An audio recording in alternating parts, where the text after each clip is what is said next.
Welcome to Geneseo Channel 50 and Green Machine Football in Class 4A second round playoff action. I am John Rowley along with Clint Wright, and we're going to bring you all the action right here on Geneseo Channel 50 as these Green Machine football players will take on an honorary group from the Dixon Dukes. Clint, nice day again. Oh, Johnny, beautiful Saturday afternoon. We got game temperature of about 63 degrees. We got winds out of the south, 2 to 4 miles an hour, and full sunshine set here to play football at J.D. Darnell Senior High School. Geneseo comes into the ballgame with 10-0 record. Dixon Dukes come in 9-1. Their only loss being handed to them by the Leafs back in Week 7 by a 35-6 victory up on their home compound. So today's ballgame going to be a rematch and a grudge match for the Dukes. Geneseo just going to have to take up what they call normal everyday business and play good smart football. Exactly right. That's the way to approach a game. This is just another game, and don't worry about the rematch or anything like that. Just go out and play the game as it's another guy to take care of on the second round of the playoffs. As you said, beautiful day for football. Great crowd on hand. The fans know this is going to be a big one too. It's going to be a loud one, and we'll apologize to you if we get a little over loud as we have one ear open and one ear covered with a mic. And we try to talk louder over what we're hearing through the good ears. So we'll do the best we can to keep an even keel as Kyle Wickwire will be doing the kicking to start this ball game. We'll broadcast from the visitor sideline here, up behind the stands on this east side of the field. And a lot of the Dixon fans have cowbells and that type of thing in their hands, so it makes it loud for us. Getting ready, we're going to kick from the north to the south. Geneseo in the green jerseys, yellow pants, black shoes, and traditional G in the helmet. Here we go, Wickwire the kick, knuckleball downfield, going to take a bounce at the 10-yard line. And tackled, brought down after a return of about 15 yards. Tackled by number 43, Kemper, and that's where Geneseo's defense will come on the field. Kemper made a nice open tackle there, hit him in the legs, dropped him as a good wall was set up for Dixon coming up this near sideline. Comes out to the 26-yard line. That's the first down for the Dixon Dukes. Geneseo will break their huddle on the 5-2 defense. Nose guard will be Adam Poseen, number 75 or 74. He'll be flanked by Dave Mapes, number 77, and Matt Biondi, number 76, the other tackle. The ends will be Kyle Sullivan starting on the left side or the right side, and Mickley on the left side. Here we go. First and 10 for the Dukes. Split backs in the backfield. Wideout goes to the left side, and now they got a little motion in the backfield. Going to pitch the ball out quick, trying to get his corner for the sweep. On the carries, number 24 still on his feet. Going to be close to the first down. Number 24, Wiley on the carry. Tackle made out there on the far side by Rowell as he had good blockers to move the ball upfield and gain that first down. So they moved the sticks early on the first play. Setting up that backfield for Dixon. Quarterback's Bach, the junior. The fullback's Nate Macklin, number 5. He goes 186 pounds in the backfield.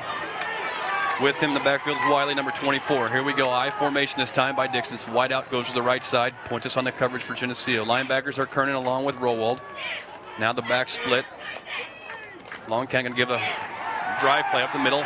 Poseen's in the tackle, just picks him up and drives him to the ground after a pickup of 1 on the play. Poseen stood him up from that nose guard position. He had plenty of help there. Biondi getting off the bottom of the pile along with Putnam in there as well. So gain of a yard there, coming up 2nd and 9. Just underway here in this second round game as Geneseo takes on the Dixon Dukes. Home game here at J.D. Darnell Field. All right, 2nd and 8 we'll call it. Wideout goes to the right side. Rashke in the coverage. I backfield in the back. Behind the quarterback, Bach. Going to give it, no, fake handoff, play action pass. Several guys in the pattern. Quarterback scrambling, looking for somebody open now. Throw the ball downfield. Geneseo's going to incomplete. Big collision just as the ball approached there. Reed had it zeroed in for an interception, and Puentes just laid a heavy on the wide receiver coming across. Reed's slow getting up. Reed's right arm, I believe, was involved in that collision as he was going to make a nice catch on an interception, and Puentes just drilled the guy from behind, drove his helmet right into Reed's arm. So it brings up 3rd and 8, 10:35 left. Reed's trying to shake it off. He's going to stay in the field and play its free safety position. Defensive cornerbacks for Geneseo. Heller's in now along with Rashke on the corner. So if we have 2 guys back deep, Reed along with Puentes. Split backs in the backfield for Dixon. 3rd and 8. Ball's on the 40-yard line of Geneseo, or Dixon, excuse me. Straight drop back to pass. Several receivers in the pattern. That ball's way overthrown. Incomplete. Going to bring a 4th down for the Dixon Dukes. Geneseo gives up 1 first down in that possession. Otherwise, stopped and they're out. It's a 11-yard drive for the Dukes. Brings up 4th and 9. Reed jogs off the field under his own power, but certainly has got a hitch in his giddy up as he leaves the field of play. Back deep will go Puentes and Putnam. Now they're going to be back at about their 28-yard line, but they're going to have a stiff sun right in their eyes as they try to field this punt. High snap. Wiley's going to kick the ball. Straight up in the air it goes. Now it's going to come down and going to hit about the 35-yard line and roll straight across the field and be going to be down to the 32-yard line. That's where Geneseo's offense will come on the field, and out they come. Set that offense for you as they come into the huddle. Jake Will will open up at center for Geneseo. Griesiak will be at one guard, number 72. Number 74, Poseen will be at the other guard. Tackles as they break the huddle. Blank, number 70, along with Henry, number 78. They'll go two wide outs to the right side. That's Mickley along with Raschke on the right side. Excuse me, Mickley sets himself tight on the right side. Fullbacks, full house back, but now they switch formations and Puentes sets himself in the wing on the right side. Going to give the ball the first man through. Reed keeps the ball, excuse me. May have lost a yard in the play. Couldn't tell what Kyle did with the football. He tried to execute his fakes and was going to try to step upfield, but good defense there by the Dukes. Lost him about a half yard there. Going to bring up 2nd and a long 10. Opening up at fullback today is Rowald, number 35. The halfback will be Putnam, number 22. And number 40, Puentes will line up at the wingback. Wide receiver this time is Raschke to the right side, right in front of Geneseo's bench. Crossbuck action in the backfield. On the carries, Puentes. He'll get back just past the line of scrimmage. Going to bring up a 3rd and long. One guy knocked Puentes down with an ankle tackle as he come through the left side of the line and picked up maybe 2 yards on the play. Going to bring up 3rd down and long 8. 9:31 to go here in this first period, just underway from Geneseo High School. 2nd round action. Geneseo going from the north to the south as they break their huddle. 3rd and 9, we'll call it. Wide left, wide right we go. Reed at quarterback. Looks him over, sets his backs in the backfield. Double wing formation this time. Now Puentes comes in motion. Going to go option play near side. Ball's fumbled. It's going to be picked up by Dixon. The fumble was on the ground and picked up by Dixon at the 22-yard line.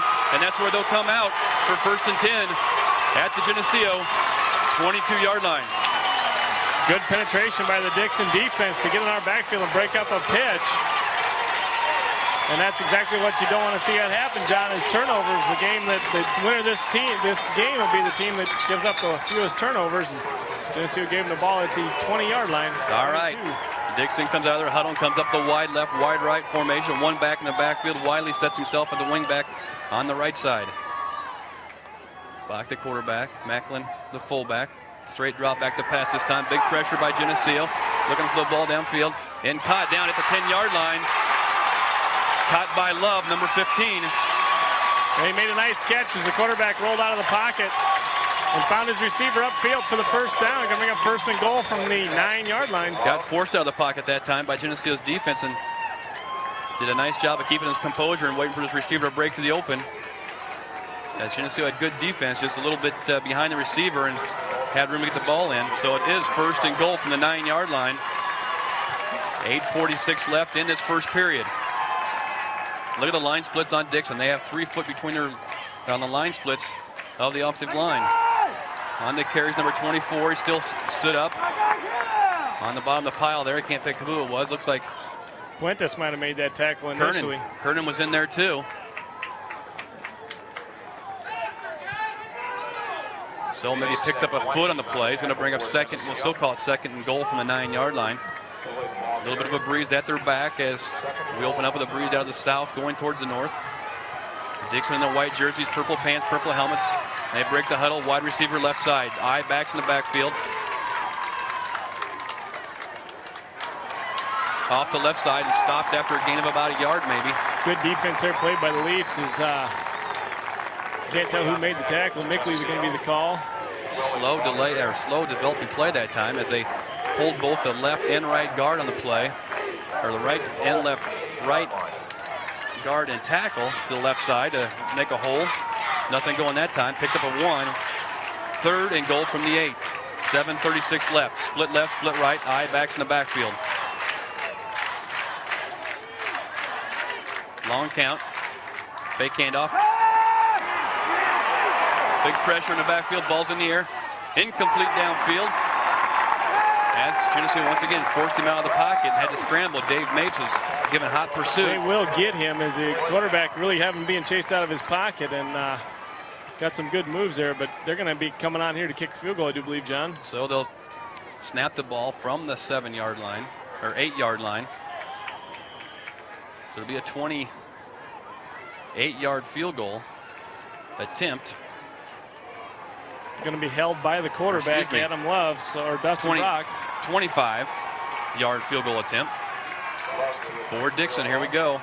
Snaps a little bit high. Kick's going to be up. No good. Didn't even clear the tail. Didn't even get over 3 foot in the air. Hits the lineman right in the caboose. It was a really kind of a weird kick, because I think he just towed it center of the ball, and Geneseo stands on defense after giving up a turnover, and that's big there. We got to do that.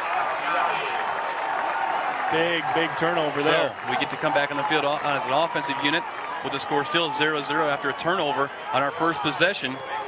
I have to say that we see Dixon doesn't have that strong of special teams in the field goal kicking department so far. Well, we were trying to watch them as they warmed up before the game. They appear to be kicking the ball halfway decent. Here we go. Geneseo's on offense. Putting us in the wing on the right side. 2 wide outs to the left side. Reed's going to keep the ball this time. Reed, number 11, is going to try to find a seam. He does find a seam. Picks up nice yardage. Picks up 5+ on that one. Reed going off that right side, keeping the football. He wants to try to make it happen here. I think he's shaking off the little bit of a hit he took there early in that early part of the ball game on a defensive interception try as he was hit in the back by Puentes defending the pass play. He's carrying himself much better now. After that first series of downs, he kind of had to carry himself off the field, but now he's got his spry step back, and under center he goes. We'll give him 8 yards on that pickup. 2nd and 3 is the situation. Second man through. Here comes Puentes on the carry. Gets up close to the first down, doesn't he? Should have got right to almost to the line of scrimmage before he took the hit, John. And first down for Geneseo. We'll move the sticks on that one. Reed's going to the sideline between every play, Clint, to pick up the play from Coach Derricks. We don't have anybody running the plays in and out as we have seen most of the year. Will break the huddle, number 53.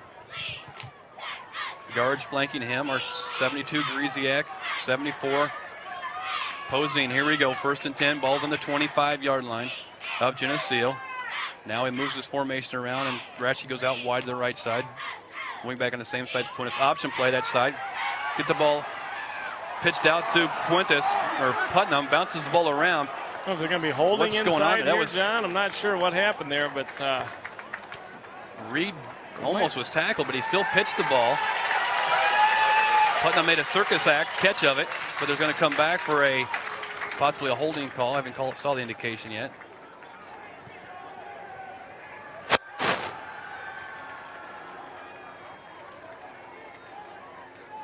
Kind of happened in the backfield the way the referee looked. They're marching it off from the 24-yard line. Flip in the back somehow is the call. Moves the ball back. Where's that ball set at, John? They're still walking around with it. Going to go to the right hash mark with it. That's where they're going to mark it. 11-yard line. So it's going to be first 22-23 for Geneseo. Haven't looked real sharp coming out of the blocks yet, have we, Clint? Still working on getting our marbles here, John. Tight formation. Here we go. 1st and 22.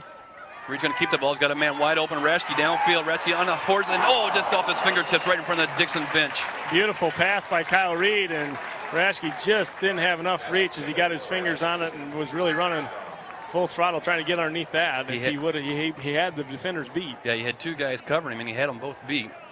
Nice pass by Kyle, just a half a football length too far. So 2nd and 24, we'll call it. 5:53 left, first period, no score. Wide left, wide right we go. One back in the backfield. Going to go option play. Rollwall with the carry. Number 35 is carrying him forward, up over the 25, down to about the 28-yard line. Puts us in a pretty good position here for a 3rd down and 10. Rollwall getting us back to the original line of scrimmage. A nice big 15-yard jaunt. Bring up a 3rd and long 9, let's call it. 5:32 left in this first period. No score here from J.D. Darnell High School. We are Geneseo Channel 50 bringing you all the action. Wide left, wide right we go. Mickley to the left side, Raschke to the right side. Going to give the ball to Rowold once again. He's going to be stopped after, who kept the ball? I missed that one. Reed kept the ball. Kyle Reed hung on to it. Going to put Geneseo into a punting situation with 4th down and 10. Picks up maybe a yard in the play, makes it 4th and 8. So we'll go in punt formation. Jake Stoll, number 87, will come on and do the punting chores. Willett on the snap.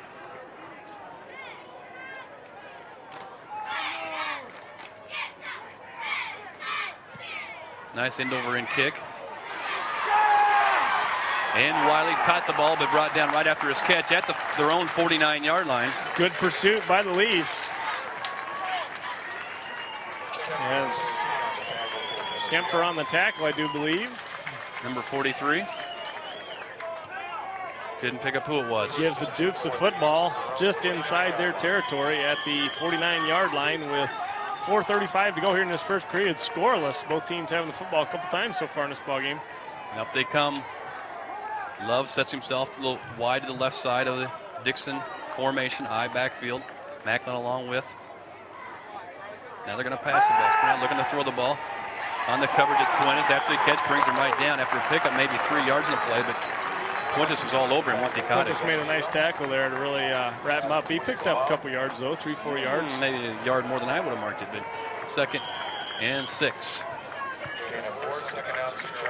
Well, we played Dixon up there the first time around earlier this year. We pretty much shut down the running game, so they had to go to the passing game. Hopefully we can feel as if we can do that again today, stop that running game, make them go to the air. They go wide left, wide right, 2nd and 6, 4:02 left in this first period, no score. Nice crowd on hand here as we get set for a 2nd down play. First man through, Macklin on the carry. He gets stacked up pretty good. And he's going to pick up the first down as he bounces out like a pinball out there inside the 40-yard line, down to 40 or 37. Heller with the initial tackle, initial hit, but he spun him out of it and got the first down off of extra effort. Moved the ball inside the 40-yard line to about the 38, Geneseo territory. Macklin, the fullback, 6 foot, 186 pounds. Their halfback, Wiley, 6 foot, 200 pounds. Here we go. 1st and 10, ball's on the 40 or 38-yard line at Geneseo. High backs in the backfield. Fullback with the carry, or tailback with the carriage once again, number 24, Wiley. He's stacked up there just at the line of scrimmage. Might have picked up a couple yards. Poseen getting off that bottom of that pile. Give him 2 yards in the play. 2nd, or you want to give him 3. 2nd and 7 for the Dukes. Look at that beef across that front line, the defensive 3 and Beyonde and Mapes and Poseen. There's 700 pounds right there, Johnny.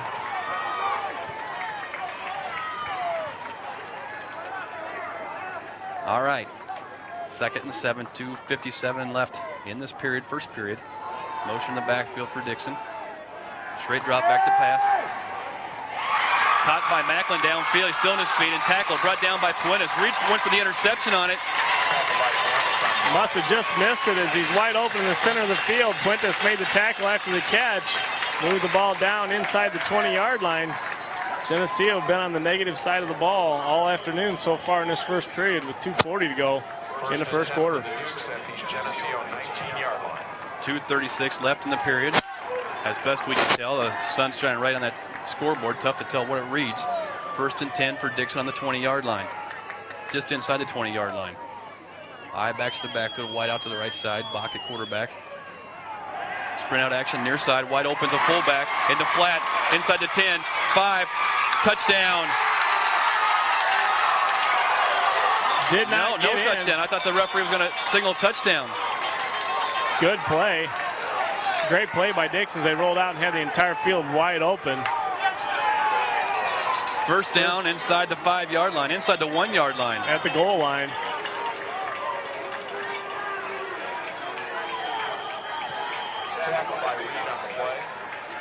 Reed on the tackle right at the goal line. 1st and goal. Knows the football is right at the goal line. 2 minutes left in the first period. And boy, does that hurt. Dixon. 1st and goal, and you take 5-yard penalty as Dixon's offsides. Right guard just jumped offside prior to the quarterback hardly going underneath the center. Moves the ball back 5 yards, makes it 1st and goal from the 6.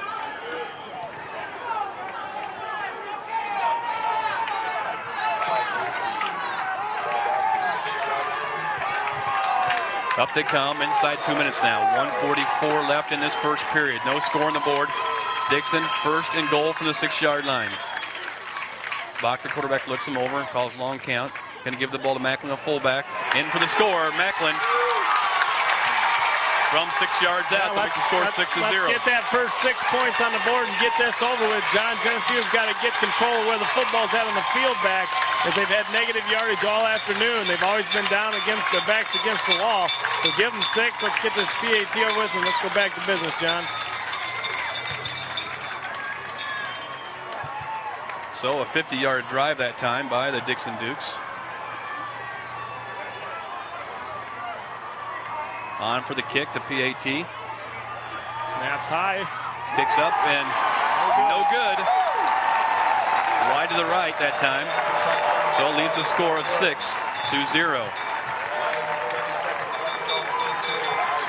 All right, well, Dixon had their chances there. It took them 3 of them to get in the end zone.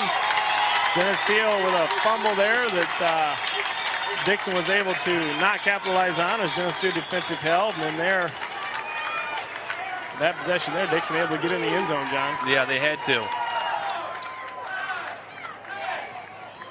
Give them that good field position, you know, that's going to happen. I was going to say that when we're given field position like we have and playing with our backs against the wall, both on offense and defense. A lot of ball game left. We're still in the first period, 6-0. 1:30 left in this first period of this second round Class 4A game. The winner of this game will take on the winner of the Metamora Peoria Richwoods game. Which I believe those two teams just squared off not too long ago. Sheridan, number 57, their center on the opposite side of the ball, does the long kicking chores for Dixon Dukes. Back deep is Heller along with Putnam. Stand at their 10-yard line.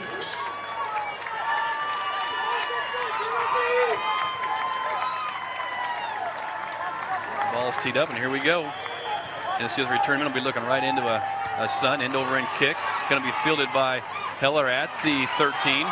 Looking to go to the right side. Finds a little bit of seam up the middle of the field. Still on his feet. Heller out over the 30 to the 32-yard line. Nice return. Good return for Heller as he got it upfield nicely. Followed that wall off that right side and cut back against the seam a bit. Took the ball to the 33-yard line where Geneseo will start on offense with 1:23 to go here in this first period. Need to get this offense on track and give the defense a little bit of a rest. Willett brings them up. We'll stay in a tight formation. Rowald to fullback, lines up right behind Reed, the quarterback. Gives the ball to Rowald again. He's off and running, 35. Ooh, I thought he had a seam to go, but picked up 7 on the play. One guy makes a tackle. The play happened so fast. Rowald's hole was there immediately, and he took it upfield for 6 yards. 2nd and 4.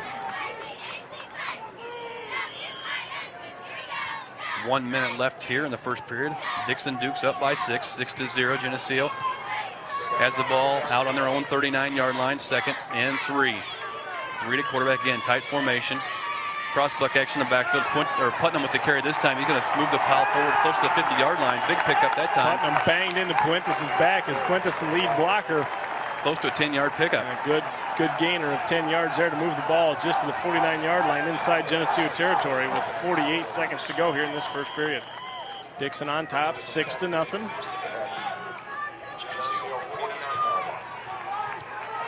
Again, tight formation. We're going to try to go toe-to-toe with them. Second man this time. Putnam with the carry. He's going to pick up a couple yards in the play, but depends on where they mark it at. As they straight out went across the 50-yard line into Dixon territory. Picked up a yard on it. See if we get another playoff here before half, John. I think we're just going to call it a quarter as Kyle doesn't even return to the huddle. We'll let the clock run out. So at the end of one quarter here in this second round playoff game, the score is going to be at the end of one. Dixon Dukes 6, the Geneseo Maple Leafs 0. We'll be back after this.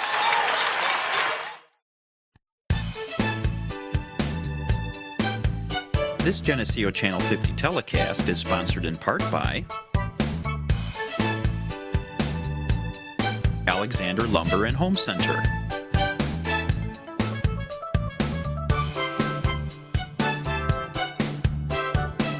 B&B Lawn Equipment and Cyclery,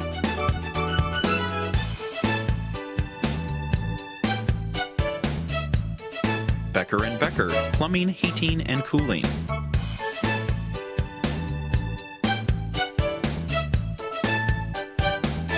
Central Trust and Savings Bank,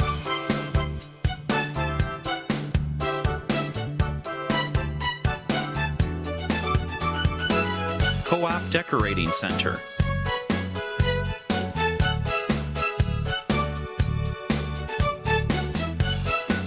Eric Henderson and Rick Benhart of Country Companies Insurance in Geneseo,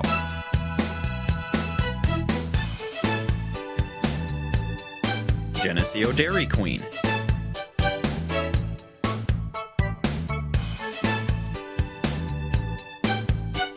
Brian Garnett, Mike Hamer, and Eric Goff of A.G. Edwards in Geneseo,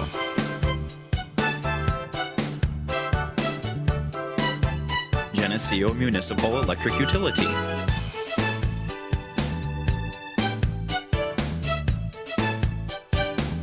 Goodrich Equipment, your local John Deere dealer,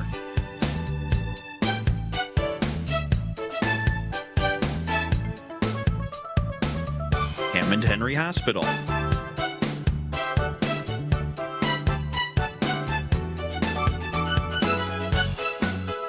Tom Curran of Edward Jones in Geneseo,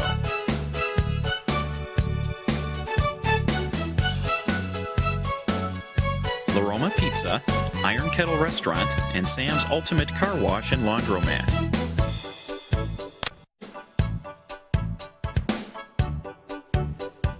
Northside Rexall Drugs,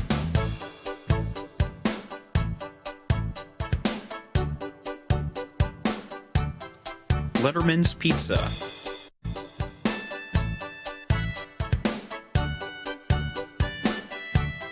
Geneseo Telephone Company,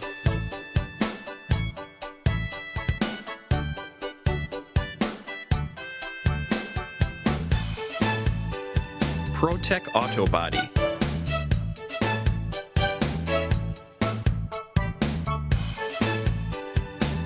Tricom, the Internet Company,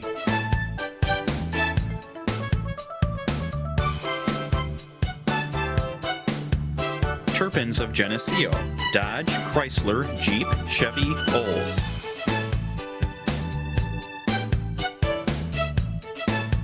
Please patronize these fine businesses and let them know you appreciate their support of Geneseo Channel 50 telecasts.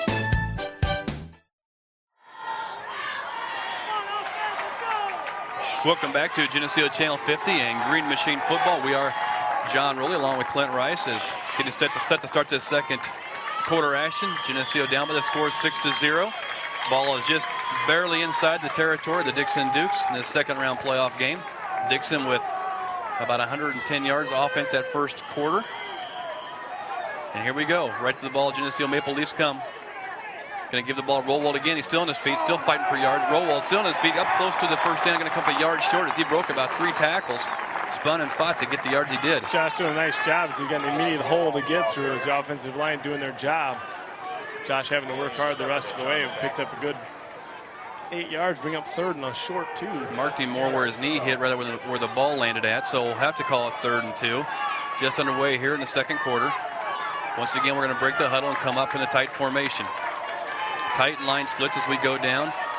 Rollwell to stay at fullback and give the ball to Putnam this time. He's going to pick up the first down as he gets over the stripe inside the 40.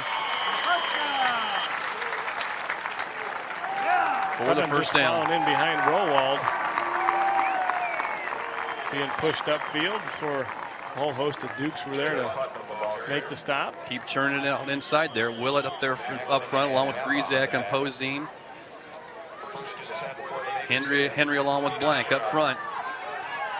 Now we'll go Rasky wide to the left side for the Maple Leafs. Mickley's tight in that same left side. Wing back just outside his shoulders. Putnam now going to wing sweep to the left side. Put us on the carry. He's going to come by the corner. He's over the corner to the 10. touchdown for Puentes. Well, I didn't think he had a corner, but he made a 39-run scamper. I tell you what, Clem, I didn't think he had a corner. All of a sudden, boy, and when you can run up at the end because you've got him beat so bad, that's making a statement, John. As he rolled it around that corner on that left side, and Kyle Reed just stepped back, put his arms up, saying, "Go the distance, Joe. Go the distance." I couldn't. It's tough from this perspective to see how open he was down the sideline, but Reed at about the 20-yard line already had his hands up in the air, saying, "We're in for a touchdown." He broke one tackle and freed himself up that sideline, and there wasn't anybody from Dixon around. They're going to challenge him. Okay, pound the ball down up the middle, then we'll take it outside for the touchdown. Wickwire on for the PAT. Snap, kick, good by Wick to make the score 7-6. Kyle Wick, as steady as they come, buddy, as steady as they come.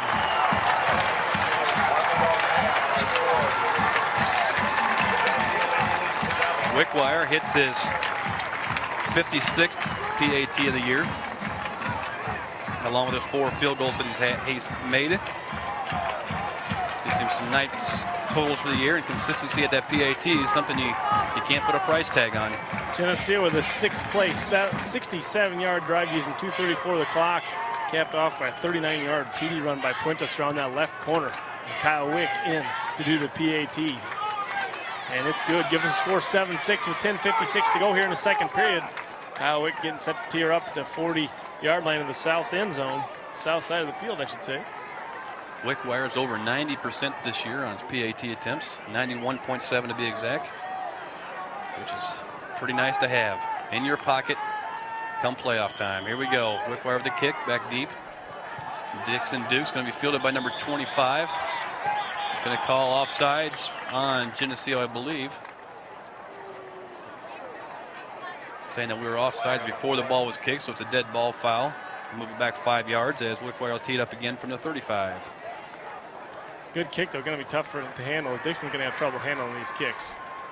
They're switching sides now, as of course he wants Adam Love to try to get his hands on this ball as the 5'11 senior, their workhorse, and they send the other guy over to the far side, number 25, Douglas Stitcher. He's a sophomore, set to return for the Dukes. All right, we'll tee it up again, and we've been so close all year long, Clem, with the kickoff team being offsides. I mean, they hit the line just as he hits the ball.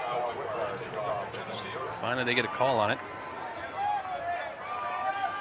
Tees it up again, going from the south to the north. Has a little bit of a breeze at his back, maybe more so right now than we have seen all day. Wickwire has it teed up. The left footer will approach the ball now. Knuckleball going downfield, and the ball was dropped and picked up by the receiver, or number 81. That's Macklin, what's so Luke wicked Macklin. about Kyle Wick's kicks is you just don't know where they're going to go. And number 81, Kyle Macklin, or Luke Macklin, he was not expecting that football to be coming his way as You're right. Love and Stitcher in deep trying to figure out who's going to get it. And, well, Kyle Wick isn't going to kick it to anybody. He's going to kick that thing all over that field. So up comes the defense. Opening up in the nose guard today has been Poseen, number 74.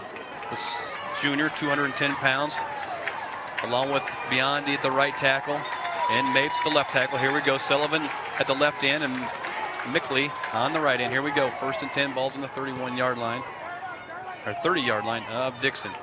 Straight drop back to pass, looking for a screen play. Over to this near sideline. Macklin's going to get the ball. Going to be forced out of bounds right at the point of the, well, did he pick up a yard? Maybe. He might have, but there was a lot going over there as Roald did a nice job of reading along with Putnam.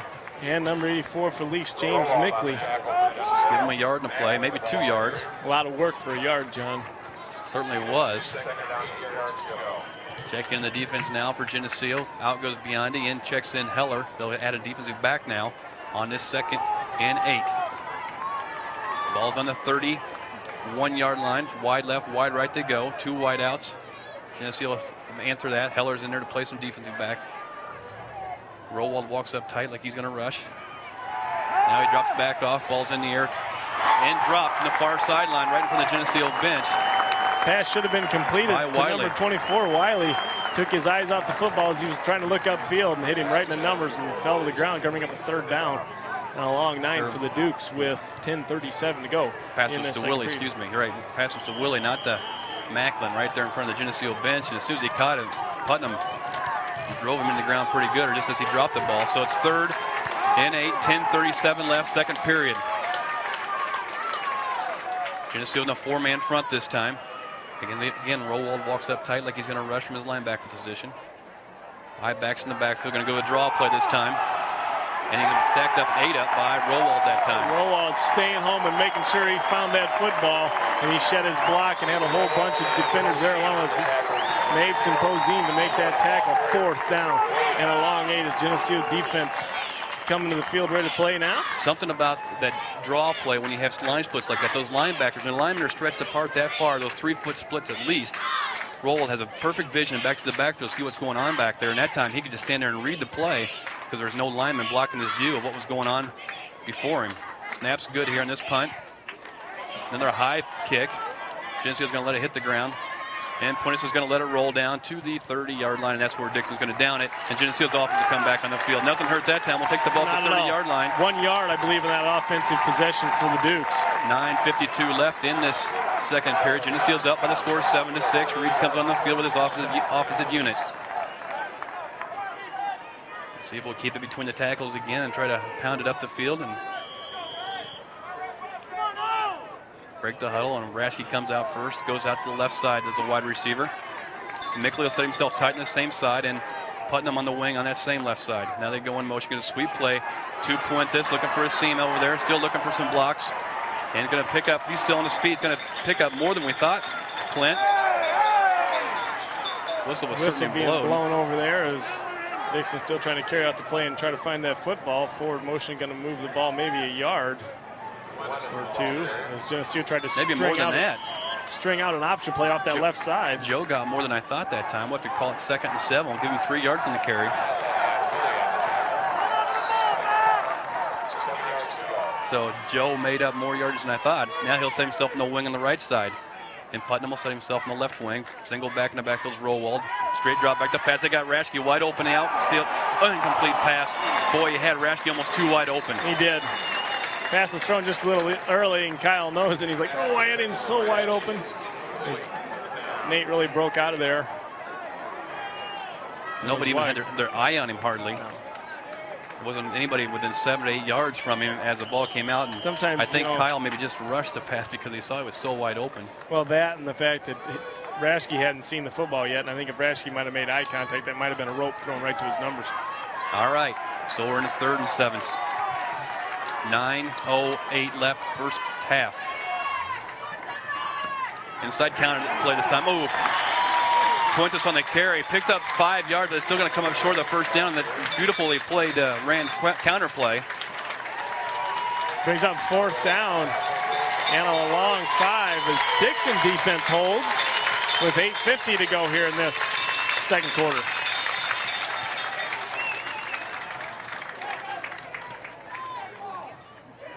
Willett with a nice snap back to Stoll.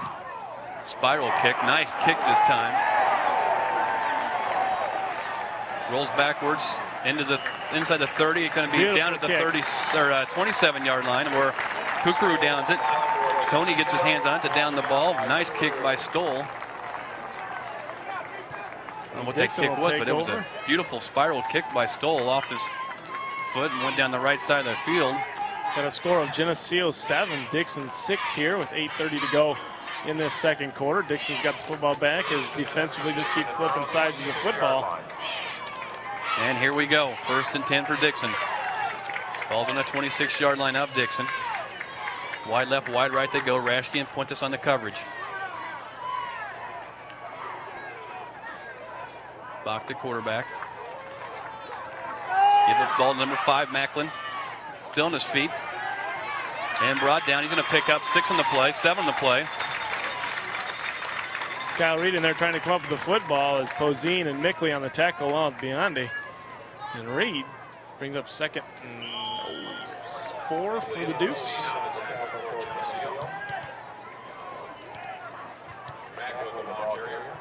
Ball moved out to the 20 or 33-yard line. 2 wideouts to the right side. Putnam along with Raschke on the coverage. Eye backs in the backfield.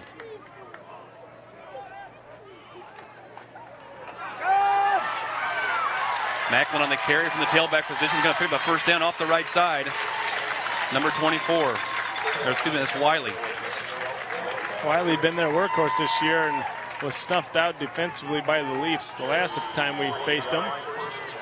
Today he's getting some yardage. I believe he's got about 24 yards on the afternoon. Moves the ball out to the 40-yard line of the Dukes. 7:34 left in this first half. Geneseo's up 7-6. I-backs in the backfield. 1st and 10, balls on the 30-yard line. Straight drop back to pass. Quick step. Incomplete. Nice coverage by Raschke. Where's the... They called a penalty in play right in front of us here. Pass interference, I believe, on Raschke, but in all reality, that pass was so thrown behind him.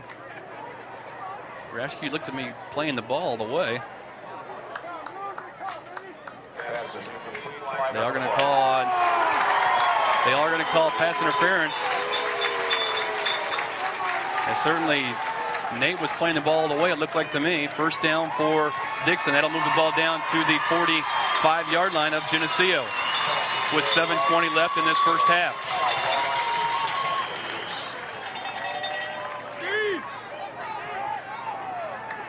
Big penalty there. 1st and 10 for Dixon. Wideouts left and right, one back in the backfield. There's Macklin. Give the ball to Macklin. He's stopped just as he gets a hold of the handoff. Mapes was all over him as soon as he took the handoff from the quarterback. And we thought this before, John, even when we played him in Game 7. He takes a snap and stands back there like he's waiting for something to happen. Well, if his linemen are that slow moving out the defense, boy, you got to speed things up because Geneseo is going to be there eating that up. Boy, Mapes is all over that play, and then Poseen and Biondi were just right there after him.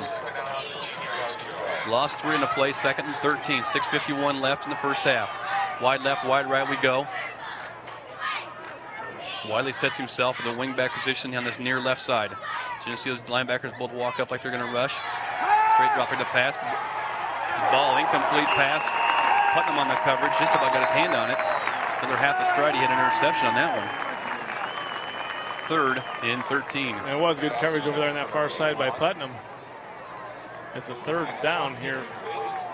We've seen him run that play several times already today, trying to get that back out of the flat area for a little safe pass, but incomplete several times. Okay, 3rd and 13, 6:36 left in the second period. Wide left, wide right we go. Straight drop back to pass, looking to throw the ball. Ball's in the air. It's a duck downfield and caught by Love. That's the kind of pass plays that are caught, John, as the ball is thrown up there so poorly, and Geneseo tried to make an adjustment to the football, and we slipped and fell, and Love just happened to be right where he needed to be to make a catch. Well, Dixon had 2 receivers so close together. One guy went up to catch the ball, who thought the ball was intended for him, and that's okay. We'll let him have that. We'll let him have that freebie. That's a freebie, John. Move the ball down to the 20-yard line of Geneseo. Now they go double wide out to the right side. Raschke along with Putnam on the coverage. I backfield. Wiley, the tail of the tandem. He's going to get the ball this time, number 27 or 24. He's going to be stopped. Tackled there by Kernan. Kernan coming up, make a nice open field tackle, one-on-one. Move the ball just to about the 15-yard line, I do believe. I'm having trouble seeing those lines. Can't see where it's at, yeah. We'll give him 4 yards in the carry. 2nd and 6. 5:50 left in this second period. Geneseo's up with the score 7-6. Here we go. Love sets himself to the right side. Wiley sets himself as a wing back on the same side. Number 80 on the left side is covered by Raschke. Going to give the ball to fullback, Macklin. He's going to, on his feet still, number 5, going to be brought down right near the goal line by Reed. I don't understand, John, how sometimes we can have 3 guys in the backfield defensively, and that time that whole left side was cleared out as good defense or good offensive line action for the Dukes, moving Geneseo off the ball and giving good running room to bring up 1st and goal. And again, Geneseo gave them this scoring drive here with mistakes. 1st and goal from the 5. Going towards the south end zone. Looks him over, one back in the backfield. That's Macklin. He's going to get the carry, number 5 does. Inside the 5, down to about the 3.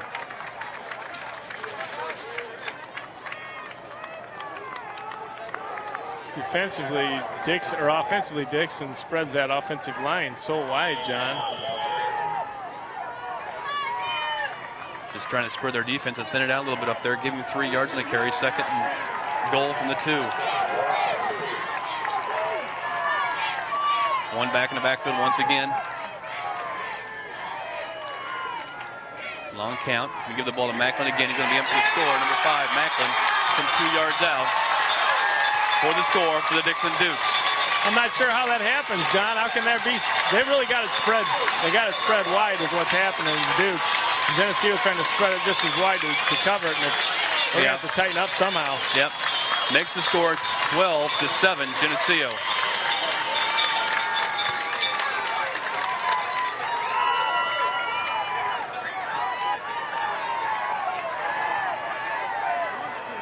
They're going to go for 2 to try to get back that PAT they missed earlier in the game. Once again, 2 backs in the backfield. Now the fullback puts himself in motion. Straight drop back to pass. Looking to throw the ball. Reads on the rush. And completed in the end zone for 2 to make the score 14-7. That quarterback, Dustin Bach and Adam Love, kind of live together on, I really have no place to throw this football, find me, and they make the connection, and that gives the score 14-7. And Geneseo, with a couple mistakes there, gave Dixon almost another opportunity to score, and they took advantage of it. We got a lot of ball game left, though, as Dixon's got 14 points, Geneseo 7 with 4:28 to go in this second quarter. They certainly did. The drive was aided by a big pass interference call right here in front of us, and then also by the misjudge on the play of the play down towards the 20-yard line that was completed to Love. We got some good news here. Congratulations to Jenny Lake. She finished 20th in state at the All-Stater for 2nd year in a row. She's an All-Stater for 2 years in a row. That's great. Finished cross 20th. Country? Yep, the cross-country meet today. So congratulations, Jenny, on a stellar performance once again at state.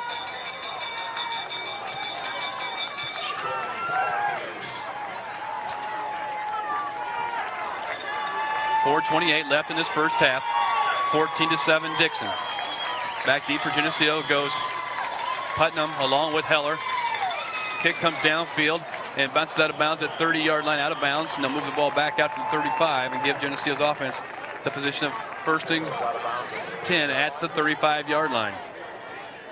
Kick just came off the toe and came right to the sidelines, right in front of us. I almost watched when he teed the ball up. It looked like he had it teed up, pointing that side of the field, and then when he kicked it, it even accented that more and made it come directly towards that 30-yard line. And John, we're truly used to having good special teams, and we've seen a lot of teams this year that their special teams don't come close to matching ours. We have to be thankful for that. Here we go, 1st and 10, Geneseo. Ball's on the 35-yard line, tight formation. Going to give the ball up the middle to Puentes. Puentes still looking for somebody to block downfield for him. Grasky's blocking for him. He gets over the 50-yard line, down to the 47-yard line of the Dixon Dukes. Puentes had a nice big hole to come upfield, and he took advantage of it. Picked up Burt near 20 yards. Leading downfield with Griesiak and along with Raschke making the blocks. Got to answer. We'll answer right back here right before halftime. There's 4:20 left in this second period. Dixon up by the score of 14-7. Break the huddle, and we're going to stay in a tight formation again. Rolwell's going to set himself up fullback right behind Reed, double wing formation.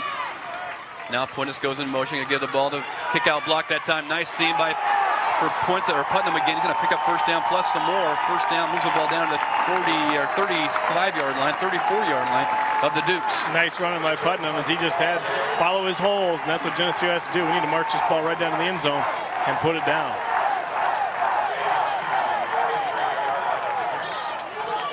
Two very impressive plays that time by the offensive line of Geneseo.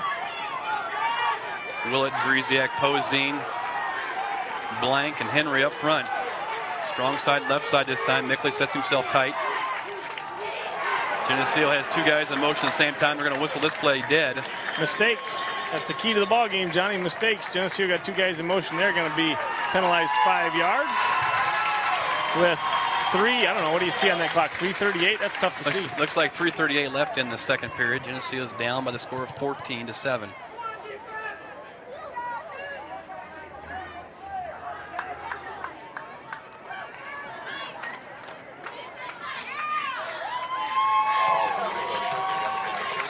Two guys in motion in the backfield at once. Both wingbacks jumped out of their position and go in motion at the same time. So they stop the play. It's going to bring up 1st and 15. 3:31 left on the clock. Now they're going to double wing formation again.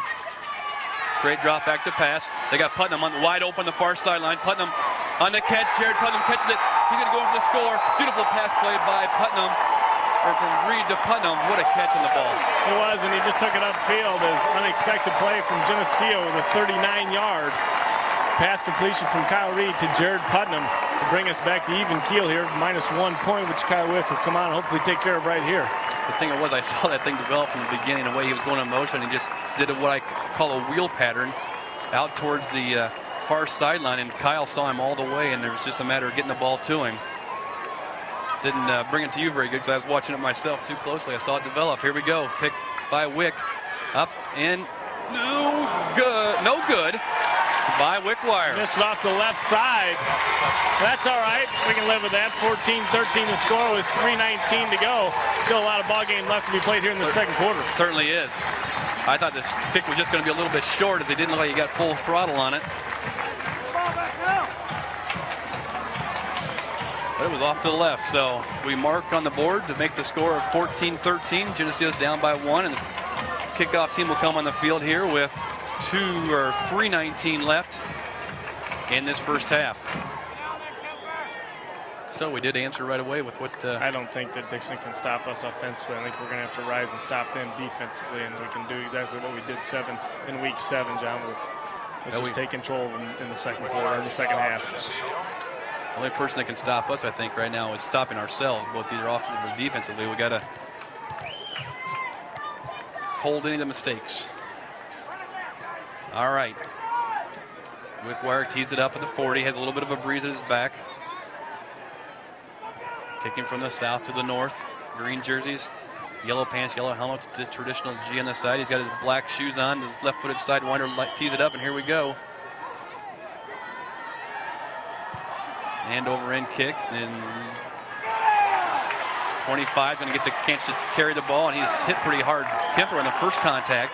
Kemper just throws himself at him, and darn lucky he didn't get hit harder than that because Kemper just missed him, and we heard the initial contact up here, but the ball's going to settle right at the 25-yard line where Dixon will come on the field and try to do something here before halftime. So 1st and 10 for Dixon. 3:13 left in the second period. Posing as nose guard, flanked by Mapes and Biondi. Sullivan and Mickley at the ends. Linebackers are Kernan along with Rowald. Now they go 2 wideouts, this near side, which would be the offensive side of left. High backs in the backfield. Fuentes and Rashke both on the coverage. Looking to come this way with the ball. In the air it comes, and Rashke on the coverage. And pick up of a couple yards in the play. Keeps him in bounds, keeps the clock moving with 3 minutes left. Should be very little there, John. I would think so. Maybe a yard. Giving Geneseo reading that. They're going to have to be careful with that because Geneseo is going to get one of them picked. Now they bring Heller in. Too much action there. On the defensive side of the ball, Heller comes in and Biondi goes out. We'll go with a 4-man front. Down line will be Poseen along with Mapes. Mickley will get in a 3-point stand also. 2 wideouts to the right side. Rowald looks like he's coming now. He steps off now. He's going to come. Gets a hand on the fullback in the backfield. Still on his feet. Blow the whistle. And blow the whistle. Yeah, you're right. They had him up for a long time. Going to give him a couple yards in the play. It's going to bring him 3rd in about 6. So somebody gets hurt being hung out to dry there with 2:19 to go here in the second quarter. Dixon on top of this ball game, 14-13, as the war of the extra points being the difference. 3rd and 6. 2:08 left in this second period. Nice crowd on hand here. It's a beautiful day for football. Wide left, wide right they go. 24, Wiley sets himself on the right side. 1 back in the backfield is Macklin. Once again, we're talking about rushing the passer, blitzing. Knocked down that Beautiful. time. Mapes got them big old paws up and knocked that one down as soon as the quarterback gave her a toss. That's what we've been talking about all year. Get the paws up in the air, knock that thing down. You see how far that ball went once Mapes hit it. That thing bounced about 20 yards Run in the away, air. gentlemen. There's plenty of time for us to play some football. 1:49 to go here in the second quarter. Brings up 4th and 6. Mapes stands in there, 6'2", 212. Looks like he stands about 6'4". All right. Wiley goes back to kick the ball. Always dangerous when you have your running back as a kicker. Nice kick that time. Putnam on the return. Nice job that time. Mickley had a chance to throw a block there, but it certainly would have been a clip. Right. And you're going to say, why didn't he throw a block? Well, you can't throw a block on that unless you get your head around the front of that person's chest. Wasn't going to happen. He did exactly what he should have done there, John. And James Mickley could not do it without getting called because that thing was way out in the open. Everybody could see it happen. So let's just take the offense, put them on the field. Ball's at the 45-yard line of Geneseo with 1:39 left in this half. Rashke's going to set himself to the right side. Mickley himself is going to go to the left side, right in front of the Geneseo bench. Reed, a quarterback, looks him over, turns around and talks to Putnam in the backfield. Now he goes under center. Sprint out, looking to throw the ball. Throws the ball across the field, and Putnam with the reception 40, inside the 40 to the 35-yard line. Nice job that time. Fuentes and Rashke were the intended receivers. As they rolled out, John, Putnam came across the field trying to help Reed out as he had nobody but had great coverage. Putnam just took it right at about the 40-yard line and got her out of bounds to keep that clock. Get that clock stopped with 1:30 to go in the second quarter. 19-yard pickup on the play by the pass from Reed to Putnam. Once again, moves the ball down to Dixon's 35-yard line. Got him on their heels a little bit right now with 1:30 left in the half. Rashke goes wide to the left side. Mickley tight on the same side. Puentes on the wing on the right side. Now Mickley will set himself over tight on this near side. Puentes goes in motion. Incompleted pass to the flat. Flag on the play. I think they're going to call illegal procedure on Geneseo. Illegal shift on the play. That the one guy wasn't set before the other took off. Is that what it was? The tight end didn't get set enough. He has to be set for about a full count before Joe can go in motion. Joey Puentes in motion from the wingback position. I believe that's what happened there.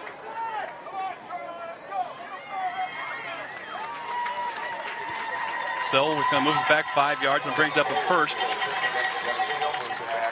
First and 15 for Geneseo with 1:25 left.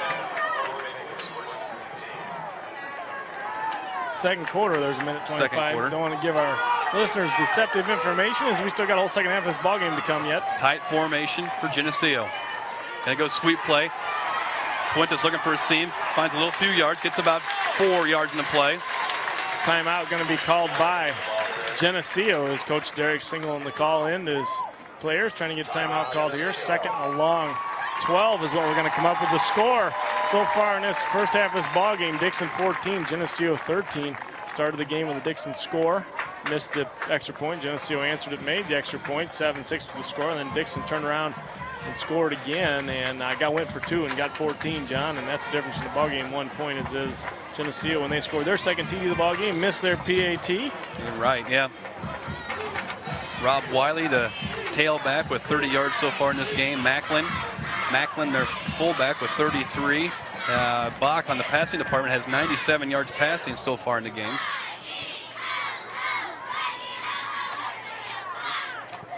Geneseo side of the ball, we have Puentes with 71 yards on the game. Rowald with 27. Putnam with 29. Reed with a -3. But in the passing department, Reed has 58 yards passing. One of those being a touchdown pass to Jared Putnam earlier in this period on a 39-yard reception.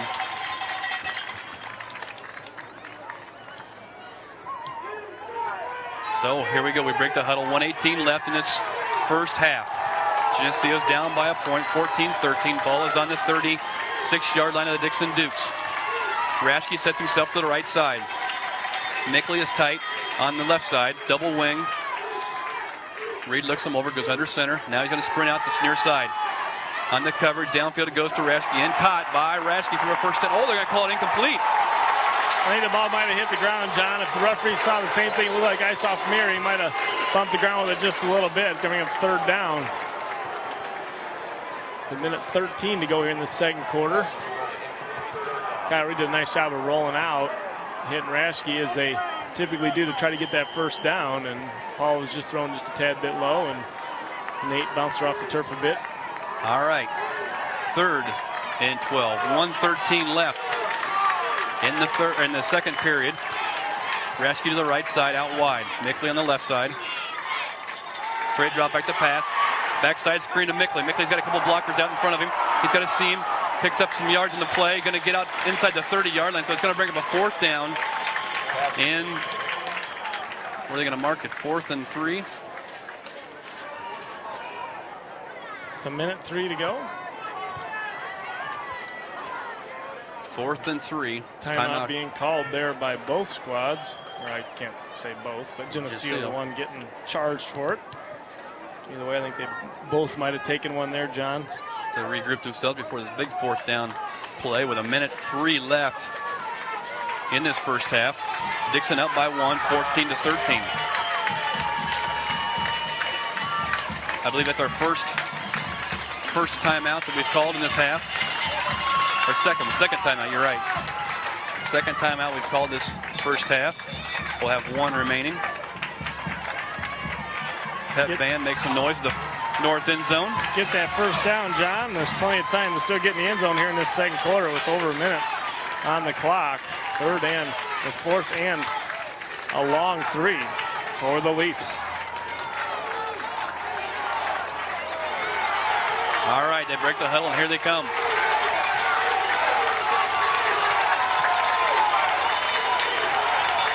Double wing formation tight. Flag on the play in the backfield. I think they're going to call some illegal procedure once again, aren't they? Yep. Illegal shift again. You got to quit giving it up, guys. Quit giving the mistakes to them.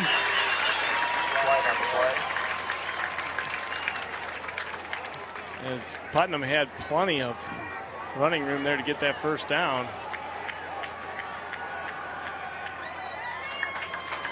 So they'll march off 5, going to bring up a 4th and 9 for us. With 58 seconds left in the half.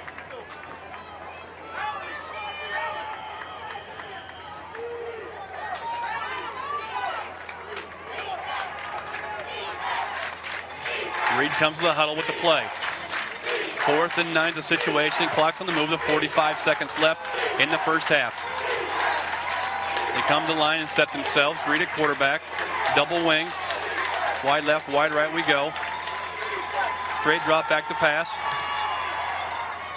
And caught downfield by first down. Mickley. A beautiful catch, I believe, by Mickley there. No, who? Fuentes with a carry. He come down funny, so we'll see. Came down with both feet in bounds right down near the 20-yard line. They're calling for some help. He might get that wind knocked out of him, Clint, the way he caught the ball with no feet underneath him.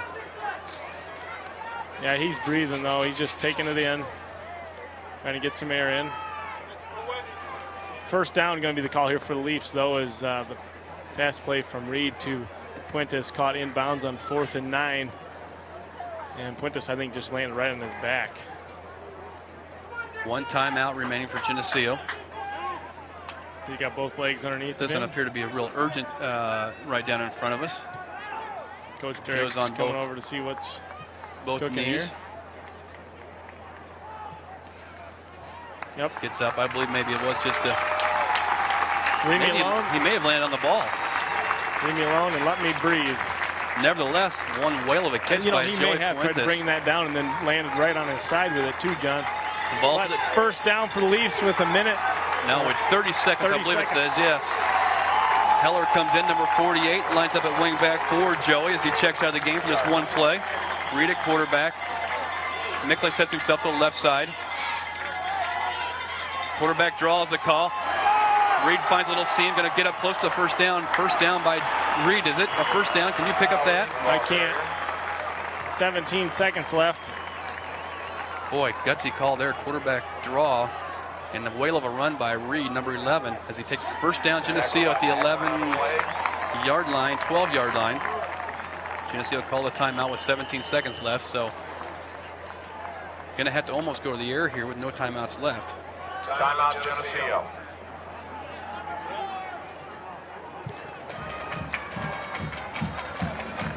.17 seconds left. Geneseo uses their third timeout. Their situation is 1st and 10. Ball is on the 12 or 13-yard line. Puentes checks back into the game. With no timeouts left, Clint, you have to go something near the sidelines, whether a pass play. Their best bet would be to go to the end zone in the air. See what you can do here is... If it's incomplete, it's Geneseo The clock stops, and if they catch it, if we catch it, it's a touchdown. So Geneseo putting Dixon's back to the wall here. If they can get in this touchdown here before half, going to halftime with a little bit of momentum and a lead, could make the second half totally different ball game. all right. In the huddle they are. Coach Derrick still in amongst his offensive crew. Break the huddle, and Rash gets the first one out. Following him's Will along with Breeziak, Poseen, Henry, and Blank. Here we go. Tight formation. We are. 17 seconds left. Long count. Going to give the ball to Puente. First man through in the middle of the field. Now they're going to get in the ball. They're going to try to spike the ball. 10, 9, 8, 7, 6. Now he's going to just drop back and spike the ball, and they'll bring the PAT or the field goal unit on with 3 seconds left, and that's what they wanted to do there, Clint. They wanted to get the ball in the middle of the field for Wickwire to come on and try a field goal. The ball's at the 10-yard line, so they'll have a 27-yard field goal attempt by the Maple Leafs.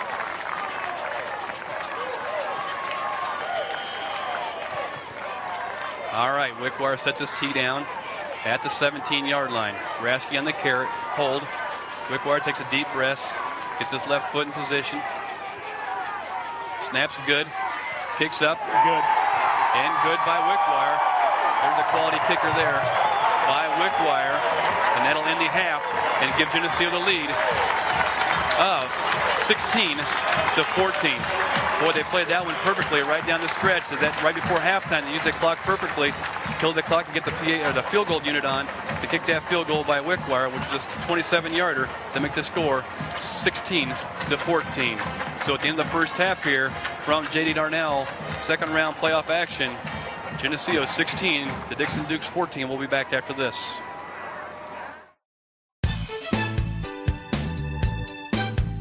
This Geneseo Channel 50 telecast is sponsored in part by Alexander Lumber and Home Center,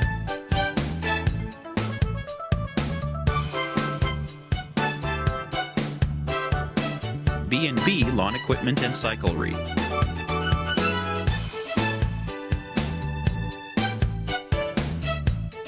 Becker & Becker Plumbing, Heating, and Cooling,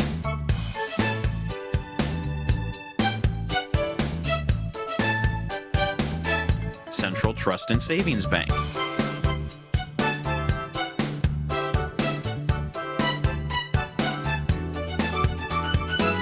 Co-op Decorating Center,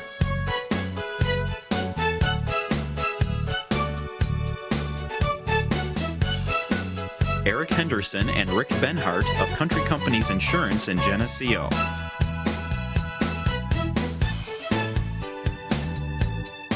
Geneseo Dairy Queen,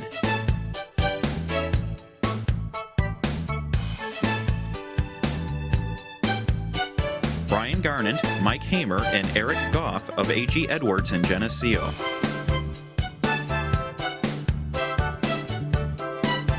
Geneseo Municipal Electric Utility,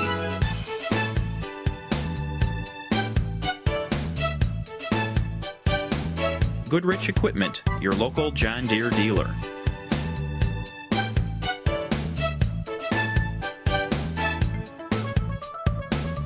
Hammond Henry Hospital,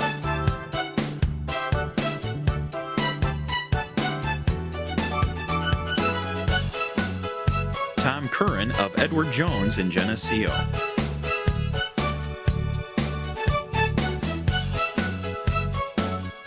La Roma Pizza, Iron Kettle Restaurant, and Sam's Ultimate Car Wash and Laundromat.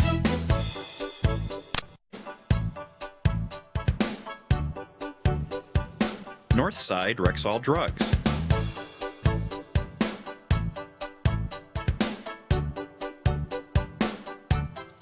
Letterman's Pizza,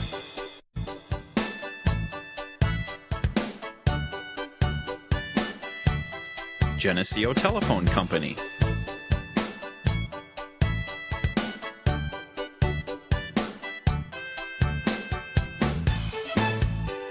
ProTech Auto Body,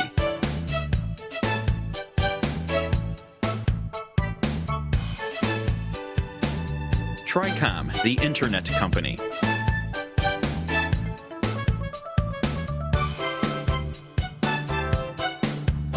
Chirpins of Geneseo, Dodge, Chrysler, Jeep, Chevy, Olds. Please patronize these fine businesses and let them know you appreciate their support of Geneseo Channel 50 telecasts.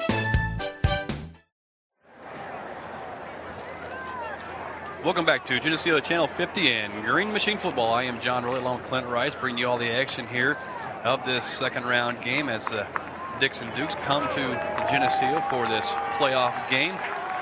We're at halftime, just getting ready to start the second half. Geneseo with a lead of 16-14. Our statisticians today, Willis Andel and Mark Hune, and our producer and head guy, Keith Kennedy behind the camera. Boy, he's on me, isn't he?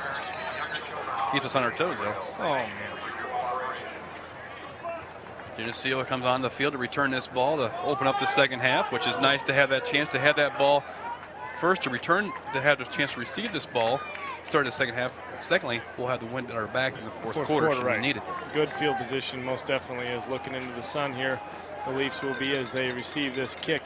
Halftime score: Metamora 28, or Metamora 21, Prairie Richwoods 28. And Geneseo here 16-14 over the Dixon Dukes, just getting started here in the second half. Johnny going to give us a wind reading here. I'm going to say 4. Not even that much, I don't think. All right. I thought maybe it had more in there than flags have not let down. Here we go, back deep. Heller's going to return this ball. He gets the ball to his 15-yard line, looking to go to the right side. Now he's going to bring the ball up the corner of the field. He could have a little bit of a seam over the 30 to about the 31 goes Heller. Number 48. So Geneseo's offense will come back on the field to start the second half with a lead of 2 points, 16-14 over the Dixon Dukes. Willett at center, number 53, 207 pounds. The guards will be Griesiak, number 72 at 195, and Poseen at 210, the junior. They break the huddle and stay in a tight formation. Reed at quarterback, Rowald at fullback. Putnam goes in motion to give the ball to Puentes, number 40. Puentes breaks in the open. He's in the free. Over the 40, 50. He's over the 40. He's got one man to beat. Over the 30, over the 20, 10. Touchdown, Puentes. No question on that one.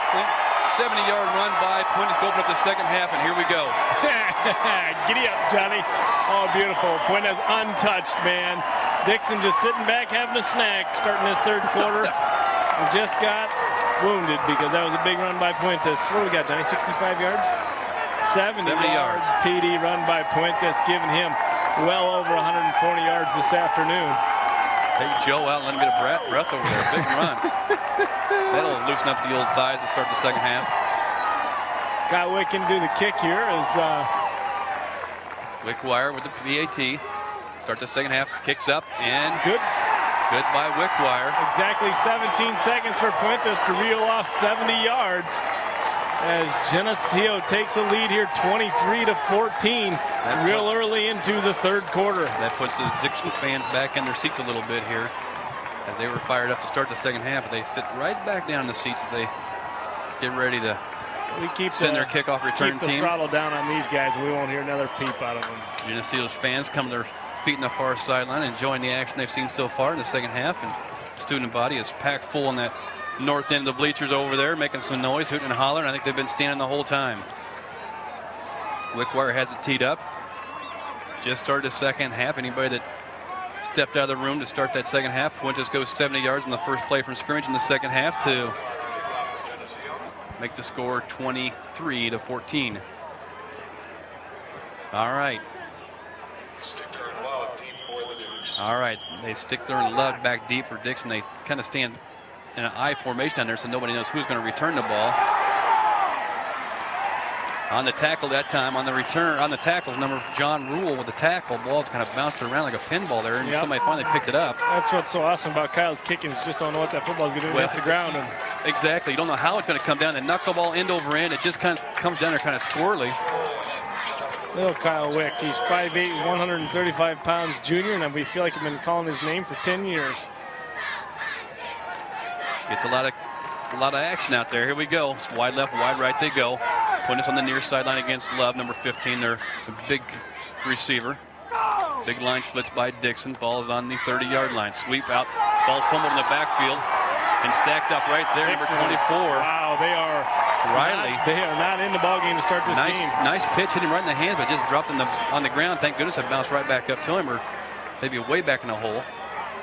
Moves the ball back to the 23-yard line. Big 6-yard loss there, John. 2nd and 16. Posing opens up the second half at nose guard, flanked by Mapes. 2 down linemen, Mickley and Sullivan at the ends. Now we're looking to come with the linebacker. Oh, nice play by Kyle Reed. Broke up the pass across the middle. If they tried to hit Micklin across, and Reed came up and broke it loose just as the ball got there. And it was a nice pass by the Dixon quarterback into number 5, Nate Macklin, and Macklin just tried to make the catch, and he was buried right there.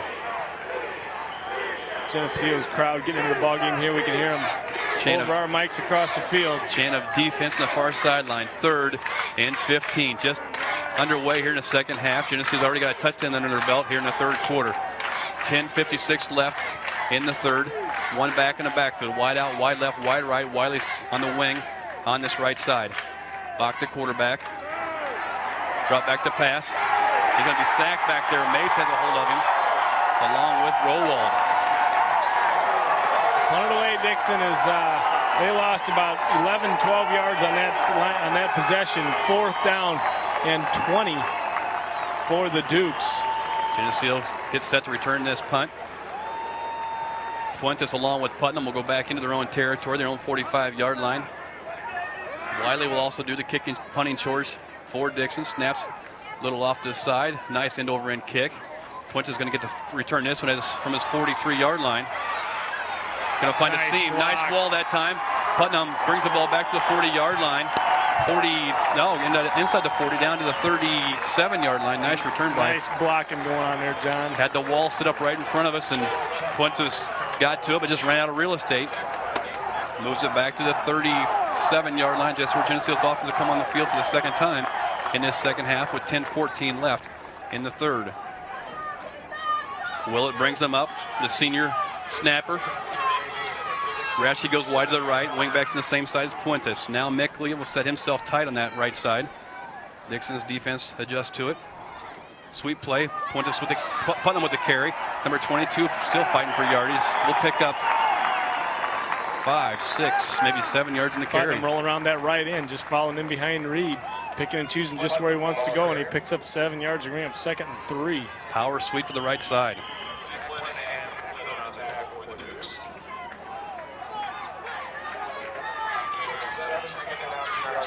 All right, break the huddle. Now we're in wide left, wide right. Rowald sets himself right behind the quarterback, Reed. Option play. Reed's going to keep the ball, number 11. He's going to pick up the first down, isn't he? Yep. Kyle Reed just doing his job back there, executing the fakes and standing up and saying, okay, I've got the football, nobody's around, I'm taking it upfield. First down, Kyle Reed.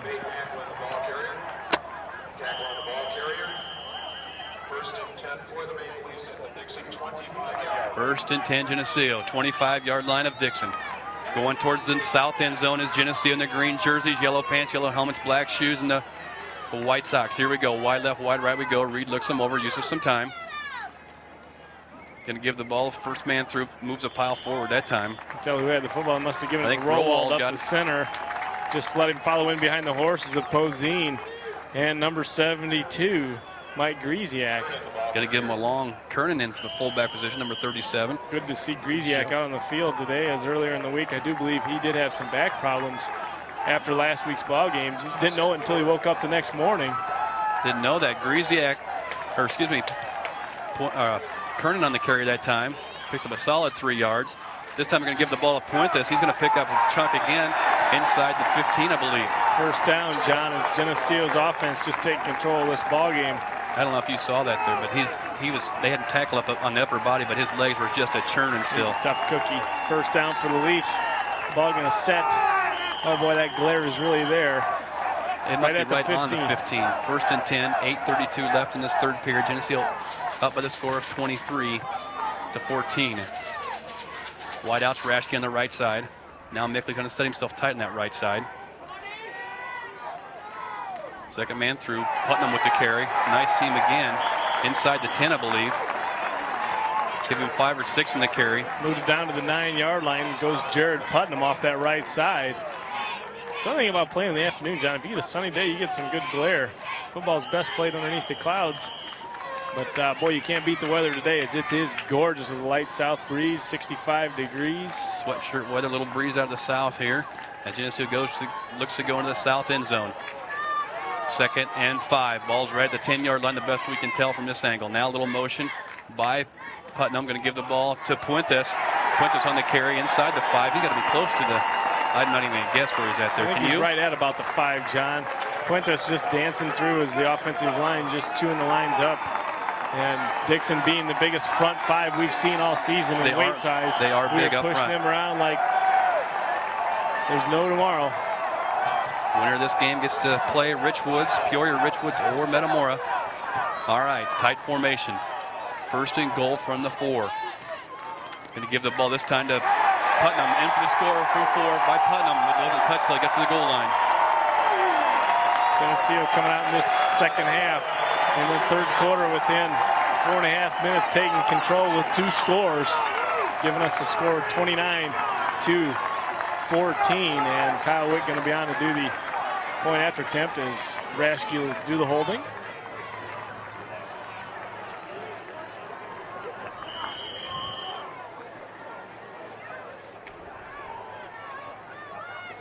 Willett on the snap.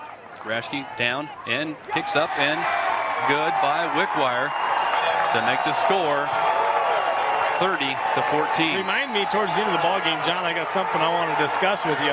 7:20 to go here in this third quarter. Geneseo's on top, 30-14. Well, we talked about this at halftime, that we wanted to come out in the second half and state our case. Get out here and prove what we're made of and jump right on them, and that's certainly what we've done. And so far, the job is being taken care of. And what we need to do here is just defensively just drive these guys right back here and see if we can get another score, John.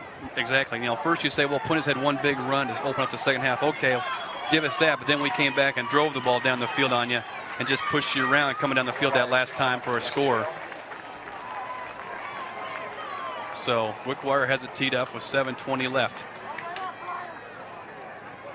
Now, once again, Dixon return men are back at the 10-yard line. They kind of had themselves on an I formation back there. They'll just split off right before he kicks the ball. Or they want Love, number 15, probably to return the ball. Kind of a knuckleball down there again. They'll let the ball roll dead, and this time Love will get the ball. It bounces around once again. Geneseo's going to pin him way back. Guess who caught that one? Oh, man, Love did, but that's amazing. You can't let that ball bounce around. That's one of the fundamentals of special teams. When that football is kicked, John, you got to pick it up. Justin Putnam with the tackle that time. He was on his horse getting down the field. He was sniffing that ball. You've got to cover that football, though, John. That is #1 key on any kickoff. Cover that football. The ball is inside the 10-yard line. As I can see it, looks like it's inside the 10-yard line. Sitting about the 8, John. Geneseo's defense fired up out there. Poseen at nose guard, flanked by Biondi and Mapes. Mickley and Sullivan at the ends. 2 wideouts in this near sideline. Putnam along with Raschke on the coverage. I-backs in the backfield. Wiley the tail of the tandem. Going to give the ball to him, and he stopped for a loss on that play. Mapes there. I can't tell who the lead was, though. It might have been Biondi. I think it was Poseen. But nothing happened there. A loss of a yard. 2nd and 11 for the Dukes with 7 minutes to go here in this third period. Geneseo's come out. That field goal before half was big for Geneseo. That gave them a 16-14 lead, a little bit of momentum going into the locker room to settle in for halftime, talk about the mistakes everybody had made, and kind of about how we were going to attack this second half. And they're definitely coming out and making a point of it. 2 wideouts left side of Dixon's offense. 6:44 left in this third period. Tailbacks backfield. Straight drop back to pass. Looking to throw a screen pass out there. Geneseo's all over that one, though. Boy, look at the pursuit on that one, Clint. They got 5 guys there laying a heavy on Adam Love as he come out of that backfield. Or Nate Macklin, I'm sorry. He come out of that backfield after a screen play and just picked up I can't see 3-4 yards. He's up a third down. Going to have to give him about 7 yards on the carry, I think, because I think when we went to tackle, we pushed him forward enough, but our pursuit came from behind and pushed him forward as we brought him down. So 3rd and 7. 6 minutes left in this third quarter. Geneseo's up by the score of 30-14. Dixon will come in a tight formation once again. Love on the left side of their offense. Geneseo walks their linebackers off just a little bit. They're going to throw the ball to the tight end and dropped. You got to throw it right in your bread basket. You've got to have the concentration to catch the football. Number 88, Keith Larson, right in sophomore, his hand. 6'3", had it thrown right to his. Well-executed play, just wasn't, the ball wasn't caught. Got to make the catch, John. So they'll go back in punt formation again. Wiley will, number 24, with 5:41 left. Puentes and Putnam will stand in their own territory. They'll stand at their own 40-yard line, punting the ball from their own end zone. Straight up in the air, the kick goes. They'll just let that one hit the ground, I think, and let it roll. Hits the 40 and rolls to the 44, and that's where they'll down it. And Geneseo will come on the field with excellent field goal position once again. Ball's out in the Dixon 44-yard line with 5:29 left in this third period. Geneseo's up by the score, up 30-14. You don't stop here. You just keep going. No, you keep throttle down, Johnny. Throttle down. They come in the huddle. Henry along with Blank. Those tackles come stomping up the line. Willett's going to lead them up.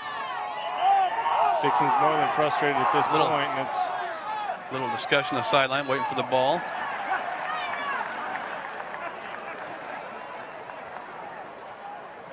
Back the ball goes. Nice catch by the ball boy. Off he goes.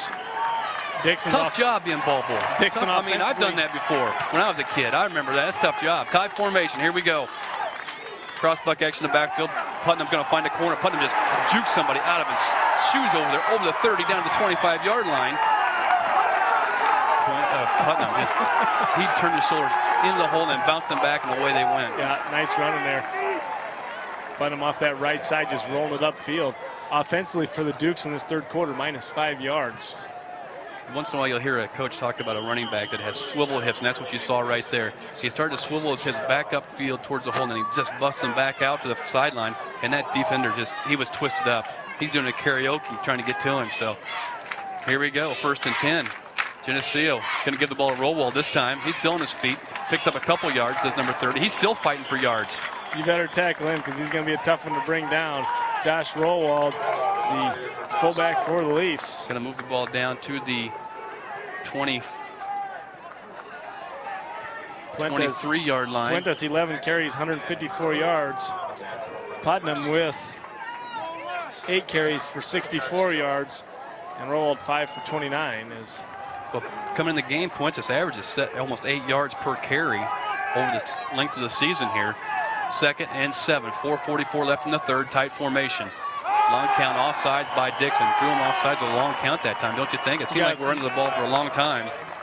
Every now and then, when you're not looking, Geneseo's going to throw a curveball at you, and there it was. Is Geneseo going with the long cadence, drawing the Dukes. Defense offsides, moving the ball 5 yards with 4:39 to go here in this third period. Geneseo's on top, 30-14. Up we come in a tight end now for Geneseo's number 85, Alex DePowell. Sets himself tight on the right side. He's got 2 big tight ends now, DePowell along with Mickley. He get this ball second man this time. Putnam on the carry. Putnam had one guy out there as he went off that right side to beat, and he made a good shoelace open field tackle to bring him down. Otherwise, Putnam would have had 6. And then move the sticks down to the 16-yard line. Boy, it is just tough to see where they're on the field, but they're on the right hash mark now, about the 16-yard line. Geneseo's looking to go into that south end zone again here in this third quarter. 4:14 left in the third period. DePowell sets himself out wide to the right side. Reed looks him over. Now Mickley will jump formation and set himself on the right side also. Snap the ball. Ball's fumbled on the play. Recovered that time by Reed. A flag was thrown on the play, but that was inadvertently. He meant to throw his beanbag out there to mark where the ball was fumbled at. So Kyle did a good job of getting on that football as it was fumbled in the backfield as he took it from center. Caught the ball on his hip as he tried to move the ball. So 2nd and 10 from the 16-yard line. Clock's on the move with 3:44 left. Up they come. Willett brings them up the line of scrimmage. Poseen, Griesiak, Blank, and Henry. Tight formation, straight drop back to pass he goes. Ball's in the air to the pile down the field, incomplete. Knocked down there by number 81, Macklin. Luke Macklin did a nice job defending that. If Kyle might have put a little more spunk on it, that would have been 6 points. He just lofted her up there, and Bickley trying to run underneath it and just. I think it was DePaul that time. Or DePaul just didn't get to the football before it was knocked down. And as you said, maybe you should have put some more juice on it, but we haven't seen Alex in the game a lot this year as far as the opposite side of the ball. Then maybe not confident enough to put that ball in tight spiral as far as the timing route. Now DePaul sets from the left side out wide. 3rd and 11. 3:15 left in the third period. Reed's going to keep the ball. He's looking for a seam. And he's going to block out in front of him and doesn't get the first down. He picks up 5 yards in the play. Need to get some blocking out in front of him there. And I wonder if that's a play that Kyle calls on him on his own as far as the Rowald limps off the field a little bit. So they move the ball down to the 10-yard line. 27-yard field goal attempt going to be tried here by Wickwire. Kyle Wick. 7 yards. Okay, there we go. 27 yards going to be an attempt by Wickwire. Ball's on the left hash. Raschke's on the hold. 2:46 left in the third period. Snaps good. Kicks up. Good. Right down the pipe, baby. And good by Wickwire. Another 27-yard field goal by Wickwire. I think they're going to have roughing the kicker here as the flag was tossed. And they may take the points off the board, and I believe they can accept that penalty and move it to, or do they call it after the play? It's a dead ball foul. First down. Geneseo's going to keep the ball. Sorry, Kyle, you could have had 3 points. But erase that off the stat sheet there, Willis. Giving Wick another 27-yarder on the season. First down for the Leafs. To date, Wickwire has, early in this game, he's got a 27-yard, 3 27-yard field goals this year, plus 2 22-yarders. So that would have been another one, but we're going to take it off the board and go ahead and bring our offense back on the field. If we'll get first down, they'll move the sticks. It's inside the 10-yard line, down to the, I believe that ball's sitting right on the 5-yard line. Definitely was a roughing the kicker call. Once again, we get the ball first and goal at the 5-yard line. 2:39 left. Tight formation. Going to give the ball to Putnam. Putnam's going to find a seam. Flags on the play. I don't know what the penalty is going to be here, John. It's going to be holding or movement again in the backfield. If there's a flag down. Didn't see the call yet. Geneseo picks up a couple yards in the play. Going to be holding on Geneseo. 2:35 left in this third period. Geneseo's up with a score of 30-14. And anybody just joined us, it was the nail biter the first half. But once we came out in the second half, it's been kind of a different game so far in this third period. Geneseo's controlled the ball. Ball's on the 15-yard line. First and goal from the 15. Straight drop back to pass. Ball's passed downfield and incomplete by Puentes over on the 10-yard line or 5-yard line. It's going to bring up a second and 15, a second goal from the 15. Puentes' pass was thrown just a tad bit behind him. He did a nice job of spinning around trying to make a good catch, but he got it knocked down so it wasn't picked.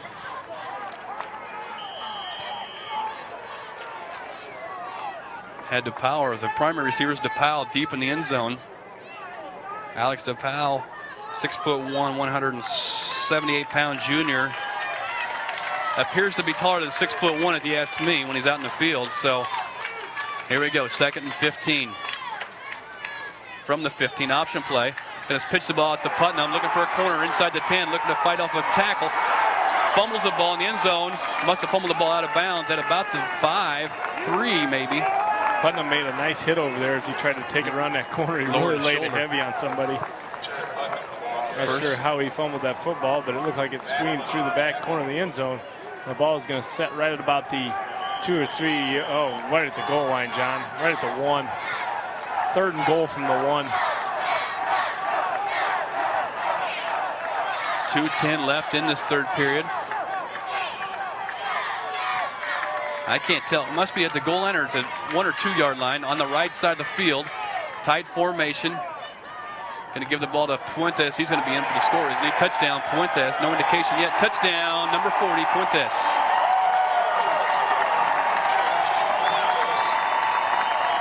Geneseo's come out and really taking control of this third quarter, John, is 36-14 the score, and Kyle Wick going to be on to kick a PAT here. As offensively, Dixon could have no yards this ball game offensively I'd like in the second to see half. time of possession for the third period also here to this point in the third period, because it's just been one-sided. Snaps good to kicks up and good by Wickwire. Steady as she goes, Kyle Wick gets another PAT, giving us the score of the Geneseo Maple Leafs 37, the Dixon Dukes 14. In so much as the first quarter of this game was played only in our territory of the field, the second half, this third quarter, has been played completely in Dixon's end of the field. I don't know if the ball's been over the 50-yard line yet.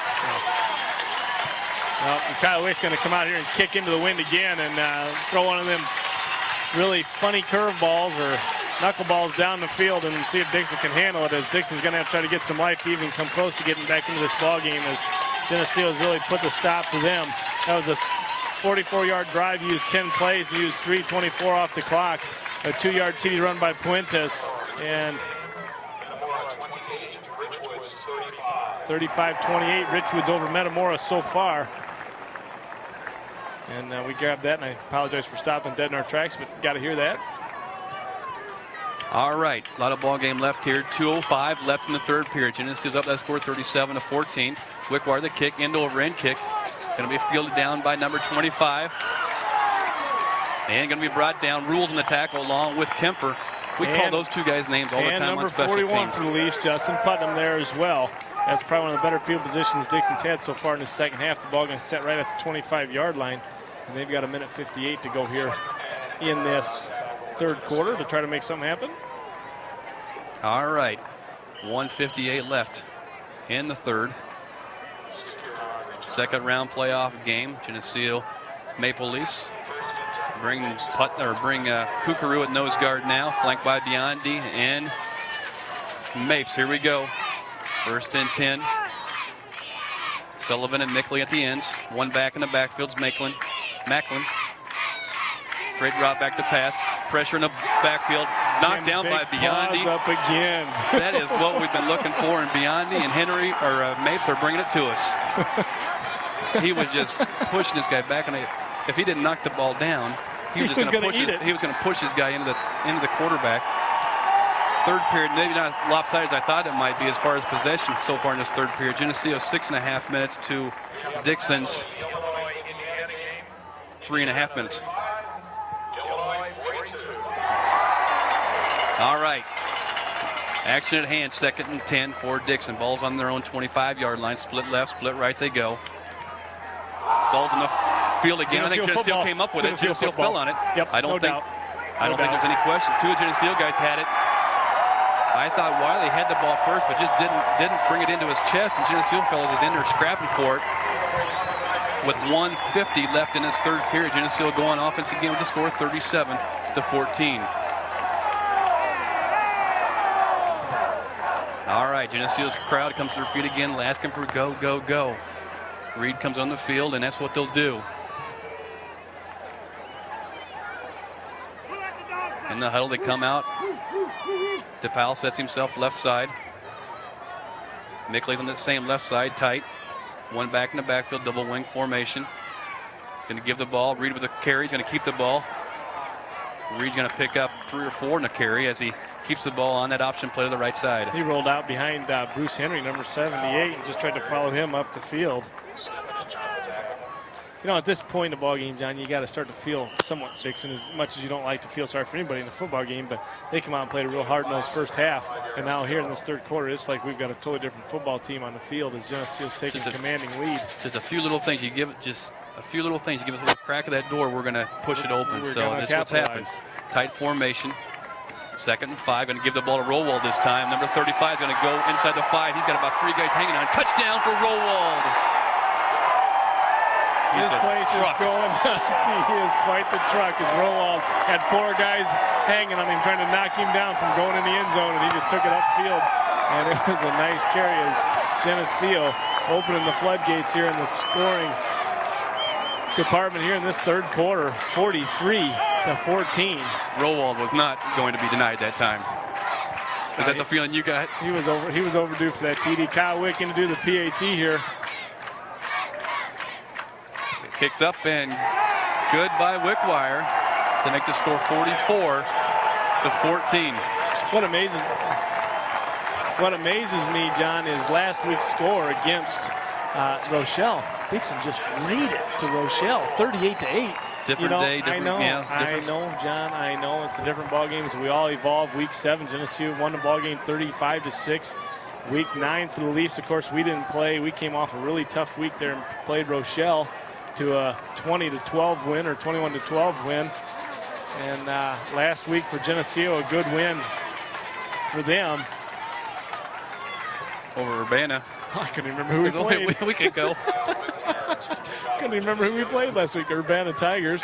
And now Geneseo getting set to try to truck on into the third round of the IHSA playoffs. After today, there'll only be 8 football teams left. And Geneseo have been ranked 4th all season, but Dixon been hanging right in there in that 8, 9, 10 slot. I'm going to do it again. There's still a quarter and 1 minute left to play in this game. I got to keep you in line once in a while as far as that stuff. 44-14, Johnny. Wickwire with the kick. Going to ball downfield. They're going to let the ball bounce once again and field it over by number 25. And he's still on his feet. Wickwire again makes the play to stop the touchdown return on the kickoff. Kyle Wick doing his job. And we've seen him do it before, but he had some help there. And I believe Kemper was there to help finish it off. Somebody was hustling downfield. Maybe, not sure who it was, but Wickwire, again, playing center field out there, the protector, and did the job once again, as we saw him do earlier this year against Dixon on the opening kickoff of the game. So Dixon comes out with a little life. The ball's in Geneseo's territory, the 39-yard line. Wide left, wide, 2 wide out to the right side this time. I-backs in the backfield. Bach at quarterback for Dixon. Going to give the ball to number 24, the Wiley. Wiley on the run, and Puentes and Mickley there to make the tackles. He picked up 3-4 yards on that. 45 seconds to go here in this third period. 44-14 is the score. 30-point lead for the Geneseo Maple Leafs. Here we go. Kukuru at nose guard, flanked by Mapes and Biondi. They go wide splits, just like the Dixon splits are. If you can pick that up on their offensive line, their splits are very wide. 2 wide out to the right side. High backs in the backfield, straight drop back to pass, looking to throw the ball, pump fake. Ball's in the air. And caught. Touchdown for Dixon. You got to give them the fight, as they did get it there. Geneseo giving up a pass play down this near sideline to number 15, Adam Love. That's exactly who they want to get the ball to. Just a little out and go pattern, and we sucked it up in it, and they beat us deep. Hey, it was a great play. You got to give them that. 11 seconds left in this third period. 44-20. They'll go for 2 once again.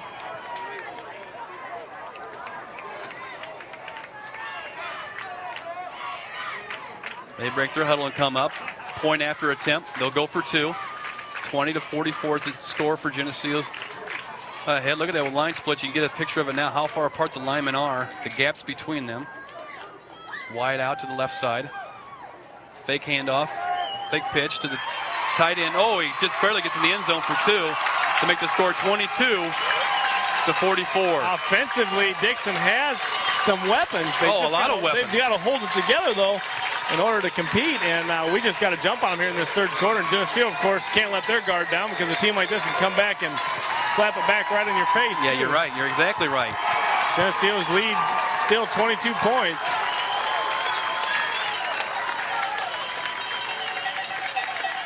Hey, we'll get a kickoff return here, huh, Clint? Never know. We haven't seen one of those yet this year. Time for one. We haven't seen one in many years, have we? Been a while. Maybe they'll go the inside side kick here. It's pretty early for that, but they may go for the onside. But then again, if they don't get the onside kick and recover, it gives us a little bit shorter field to run our offense. So hurts even more.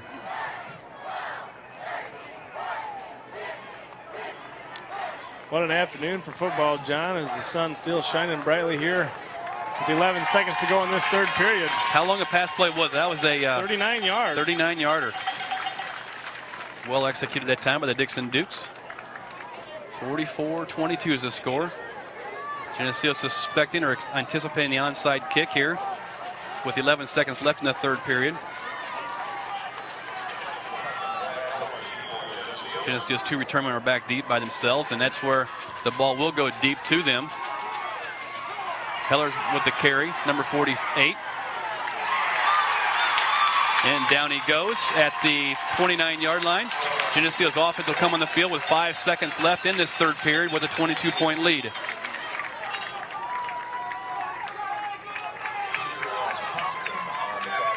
Rochelle does use a square toe. I didn't realize that, John. It's just black. 44. Did I call him Rochelle? Yeah. Dixon. It's easy to confuse them with the purple. All right. First and 10, Geneseo. The ball's on their own 29-yard line. Nothing but quality football going down the stretch here. Points us with a carry, number 40. They'll start stripping the ball this early in the game. So at the end of 3 periods of play now, that's the end of the third period. So at the end of 3, the score here in the second round playoff game, it'll be Geneseo 44, the Dixon Dukes 22. We'll be back after this.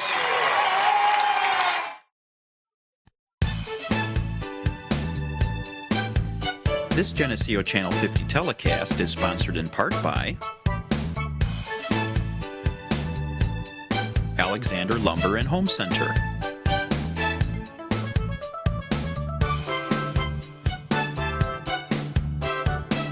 B&B Lawn Equipment and Cyclery,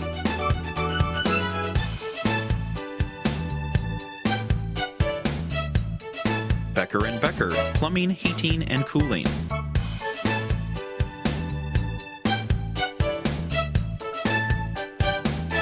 Central Trust and Savings Bank,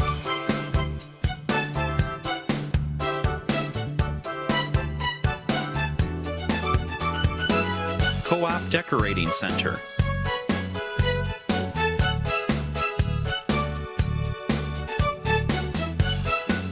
Eric Henderson and Rick Benhart of Country Companies Insurance in Geneseo,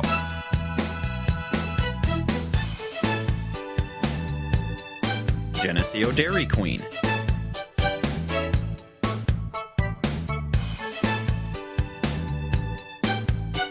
Brian Garnett, Mike Hamer, and Eric Goff of A.G. Edwards in Geneseo,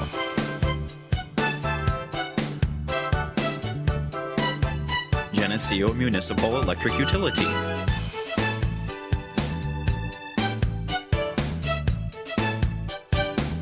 Goodrich Equipment, your local John Deere dealer,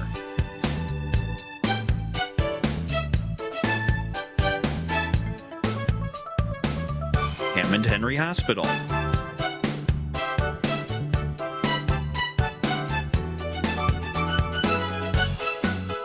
Tom Curran of Edward Jones in Geneseo,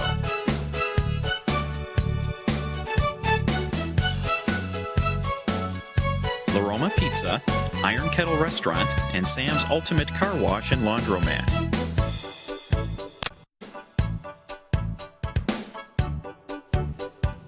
Northside Rexall Drugs,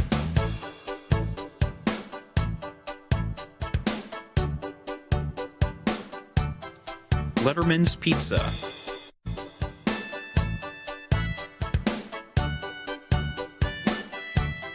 Geneseo Telephone Company,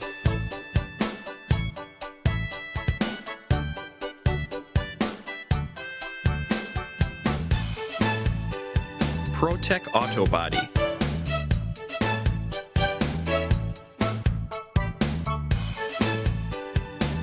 Tricom, the Internet Company,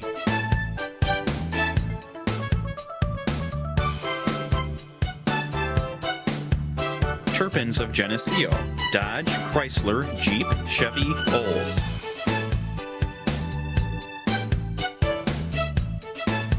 Please patronize these fine businesses and let them know you appreciate their support of Geneseo Channel 50 telecasts. Welcome back to Geneseo Channel 50 and Green Machine Football. We're set to start this fourth period here. 12 minutes on the clock. Scores 44 for the Green Machine, 22 for the Dixon Dukes. Up by 3 touchdowns in essence. A lot of ball game left here, John. It's the fourth quarter here. Geneseo wanting to do one of their normal sustaining drives and try to chew 4 or 5 minutes off this clock here. Ball is on Geneseo's 32-yard line. Their 2nd and 7's a situation. They go to the huddle, and they'll break the huddle with Willett, Griesiak, Poseen, Blank, and Henry up front. Tight formation. Second man goes through this time. Puentes with the carry, number 40. He'll pick up a couple yards, maybe on the play, if that, to bring up a 3rd down in long. Adam Love on that tackle there, number 15. Call it 3rd and 5. 3rd and 4, 3rd and 5, let's call it.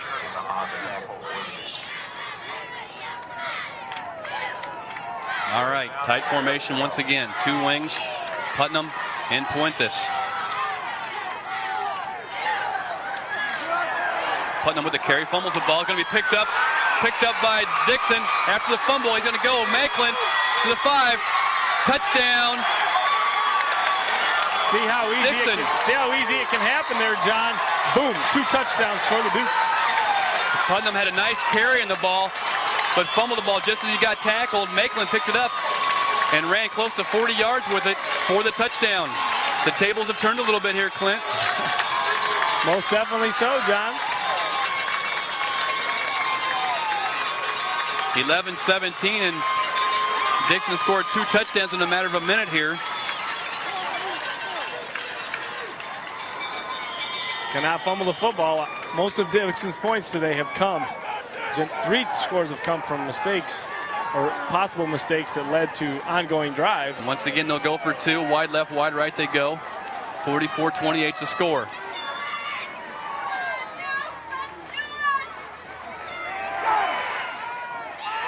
And they go for 2 and complete it to make the score 28-44.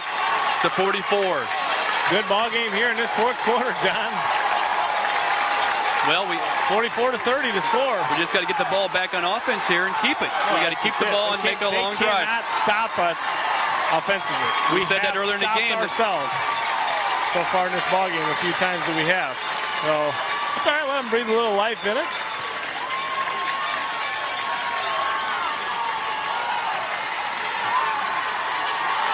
Geneseo fans trying to rally the troops on the far sideline. Scores 44-30 now. 2 touchdown difference. Going into this fourth period, there's 11-17 left. Once again, Geneseo looks like they'll have their onside kick team ready to field the onside kick. Putnam had a good corner as he got upfield there and had picked up the first down before he was hit and dropped that football. You're right. You're right. He was fighting for the extra yard and he just popped out of there.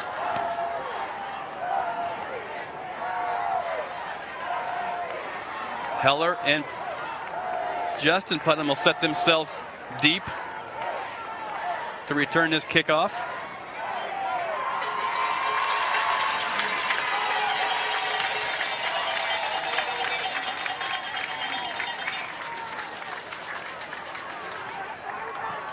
Dixon's a little delay here getting the ball teed up to kick the ball. I still think with 11-17 left in this ballgame, John, I wouldn't be kicking an onside kick. No, there's 2 touchdown difference is all there is now. Geneseo's onside kick. Geneseo's going to field that ball. Putnam's going to pick it up, looking for a seam. You know, he's trouble when he's carrying the ball. He looks for a seam still on the feet. They're wrestling him down and bring him down. They're throwing a flag. There's a flag thrown here. It might be a marker, though. I can't tell what it is. Mark the football. All kinds of bodies there. Justin Putnam with the carry. You know, he's a workhorse whenever he gets a chance to carry the ball. Face mask. Face mask 15, on Dixon. 5 points. A 5-yarder. 5 points. So Geneseo's offense comes on the field, and once again, as we said, we have to do a long sustaining drive here and capitalize on it. We're with 11:09 left in this fourth period.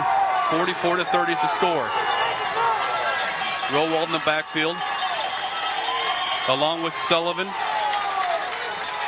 and Puentes on the wing. Going to give the ball to Sullivan this time, number 24, Picked up some yards, big yards, 7 yards on the carry goes Sullivan. Well, and he's the one, too. One guy there, and he's gone. One guy had a hold of his foot, and he was upfield all the way, Johnny. And that's what we saw happen. It actually happened against Dixon last time we played him off that same side. He was going to break one of those, and he did it. We got a 2nd and 4 here with 10:45 to go in the 4th period. Score 44-30. Break the huddle, up they come, tight formation. Roll Walden back along with Sullivan at halfback on the left side. Going to give the ball to Sullivan again. Going to find a seam. Going to get a first down. Does Sullivan. Boy, he fought hard for that first down. He's a good runner, John, and I like the way he fights for that extra yardage, and he got the first down there to keep that drive alive. First down the Leafs. Moves the ball into Dixon territory to the 48-yard line of the Dukes. Clock's on the move with 10:30 left. Dixon really showing life here in the late part of the 3rd quarter, early part of the 4th quarter, scoring 2 TDs. Reed comes to the huddle. Here we go. Break the huddle. Tight formation again. Wing back is Sullivan on the left side. Puentes at halfback. Going to give the ball to Puentes this time. Number 40, fight for yards. We'll take about 5 yards every crack there. The line surge there is tremendous as Geneseo still blowing them off the ball and getting it upfield. 2nd and 5. This is what we want. 3, 4, 5 yards a play. Eat up this clock. Big number 70, Brian Blank, goes to the sideline to get the play. 230-pound sophomore. Because he's the one everybody can see the best. Close to the huddle, or just to say, hey, sophomore, go to the line, go over to the coach and get the play. Either that, or he might be the slowest guy to the sideline and back. That way, use up more of the clock, Johnny. Here we go. 2nd and 5. Fumbled again in the backfield by Reed. Loss of about 2, 3 in the play. Going to bring up a 3rd and 7.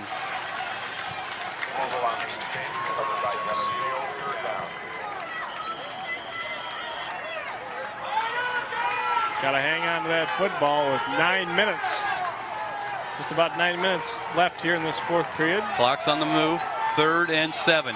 Ball is on Dixon's 45-yard line. They come out of the huddle tight. Tight formation. One back in the backfield. Double wings formation. Sweep play. Looking for a corner this time. Sullivan's going to cut it back. He's going to be up close to the first down. Still on his feet. Ooh, just about got the first down. They might have to mark it up there where he fell forward. That's going to be close to a first down, Clint. Better tackling because, again, one guy to step out of him. He's upfield. You got to go for this one, don't you? Oh, yeah. They're going to measure it. Nice effort by Sullivan that time as he got stood up and made sure when he was falling, he was reaching out with the football, trying to get every inch he could get. Jake Willett over to get the play from Coach Derek Sear. Going to be about a foot short, looks like, Clint. The length of the football, 4th down. I think we go for it. Of course, I have nothing to do with saying what we're going to do, but that's my opinion. I'm going to see if I can radio that one in, John. You get the first down. Here's what you make happen. 8:44 to go, 4th period. All right, Geneseo's fans come to their feet in the far sideline. 4th and a foot with 8:42 left in this 4th period. Tight formation we go. Rowell with the carry. He's going to move the stack about 5 yards down the field. He squirted through the center of that. 5 yards. On the bottom of the pile, getting up is Bruce Henry. Makes the indication that's a first down, helping the referee a little bit. Looks to take his place in the huddle next to Willett. Now, this is the time of the game when those interior linemen just kind of have to get in the huddle and just look at the top of their helmets at each other and just kind of say, come on, fellas, it's just our time now.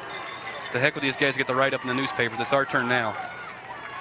Formations, jumps. Mickley sets himself on the left side. Sweep play to the left side, looking for a seam in the middle. The ball's fumbled again. And Dixon recovers the ball with 8:02 left. I will have to say this about Dixon, John. They have been the hardest hitting team we've played all season, and we noticed that in week 7. Yeah, that ball popped out there, went sky high. Yeah. They are the hardest hitting team we've seen all year. We just defensively have to contain them now, as Geneseo's turnovers have been more in this game than we've probably had all season. The ball popped out of there, went sky high, and the Sheridan, number 57, picks up the ball and makes a return of it, moves the ball back, still in Dixon territory. That's quite the presence. The 43-yard line. Present he had, too, to hand delivered right to him in the sky. So Geneseo's on defense now. Motion by Dixon, coming across the formation. Straight drop back to pass. Is Bach, looks to throw the ball out. In the flat here, caught by the tailback 24 and driven out of bounds in Geneseo territory, down near the 38-yard line. Sullivan hit him, going to be short of the first down, I think, John. Maybe they'll end up having to stop the clock to measure this. No, I don't think so. I think they're well short of it. Oh, yeah. I think as he actually came close, the chain kind of jumped out of the way and made it look closer than it was. Second and 2, 7:36 left in this fourth period. Geneseo's up by the score of 44-30. Love sets himself to the right side on the coverage. His Heller over there. Whiteout sits himself right here in front of us, also to the left side. One back in the backfield. Wiley's in the slot. Going to give them Maitland a fullback. He fumbled it. Did he fumble the ball? I think so. Nope, maybe not. I thought it was wrapped around his back. It did look like it there for a second. It looked like it wrapped around his back. He must have found a way to hang on to it. First down for the Dixon Dukes with 7:10 to go here in this fourth period.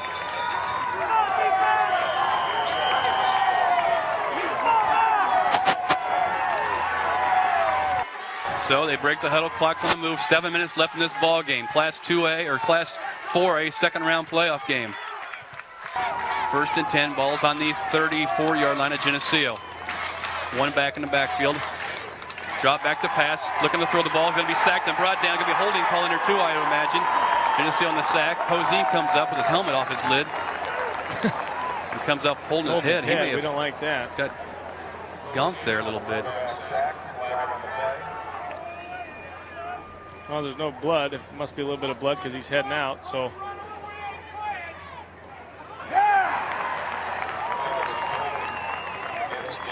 And they'll make that holding call from the point of it. Poseen has helped himself walking off the field himself, but I think what happened on the tackle, his helmet came off and somebody may have landed on him and shook him up a little bit. Yeah, you don't like to have an open skull there when people are flying around. Those helmets are hard and the masks really bang you up. Into the game comes Poseen, and your defensive captain Kernan steps in to try to rally the troops, as the captain on the defensive side should. They have two down linemen now, Mapes along with Biondi. Biondi's the fellow that comes in to replace Poseen. Second and 17. Long count, one back in the backfield, wide left, wide right. Pressure in the backfield, ball's in the air, little push it off again, but no call. Putnam had great position that time. Jared did. Yeah, or number Justin 24 did. for the Dukes, Rob Wheely. He just pushed off trying to make that catch. The incomplete pass down at about the 20-yard line, maybe even the 15, so it'll bring up third and 17. Got 6:27 on that clock in the fourth quarter here. Geneseo Maple Leafs 44, the Dixon Dukes 30. Has two scores. Dixon is within two scores. It's been a slugfest here this afternoon. Been up and down, seesaw battle. Sure has. You're exactly right. Geneseo's defense is asking for some help out there from the fans. Here we go. 4 down linemen for Geneseo, or 3 down linemen, and Sullivan at the end decides to stand up. Looking for a screenplay. Biondi doesn't see it. And brought down. Tackle there by Jared Putnam, number 40. Justin Putnam, number 41, as he was being somewhat blocked in the back, as well as trying to fight a way to make an open field tackle, and did a nice job of doing so to drop him 3 yards short of the first down, bring up 4th and 3. I thought maybe Matt Biondi felt the lack of pressure as far as on the rush and could sense that screenplay coming out to the near sideline. So 4th and 13 is the situation with 6:12 left. This is a big play right here in the game. Biondi now checks out of the game, and Kukuru comes in. Biondi, what a big gentleman he is, standing there, 6'4", 275. I think that was the August version of Matt Biondi. I think the November version might be close to 300 pounds, as he is one big dog.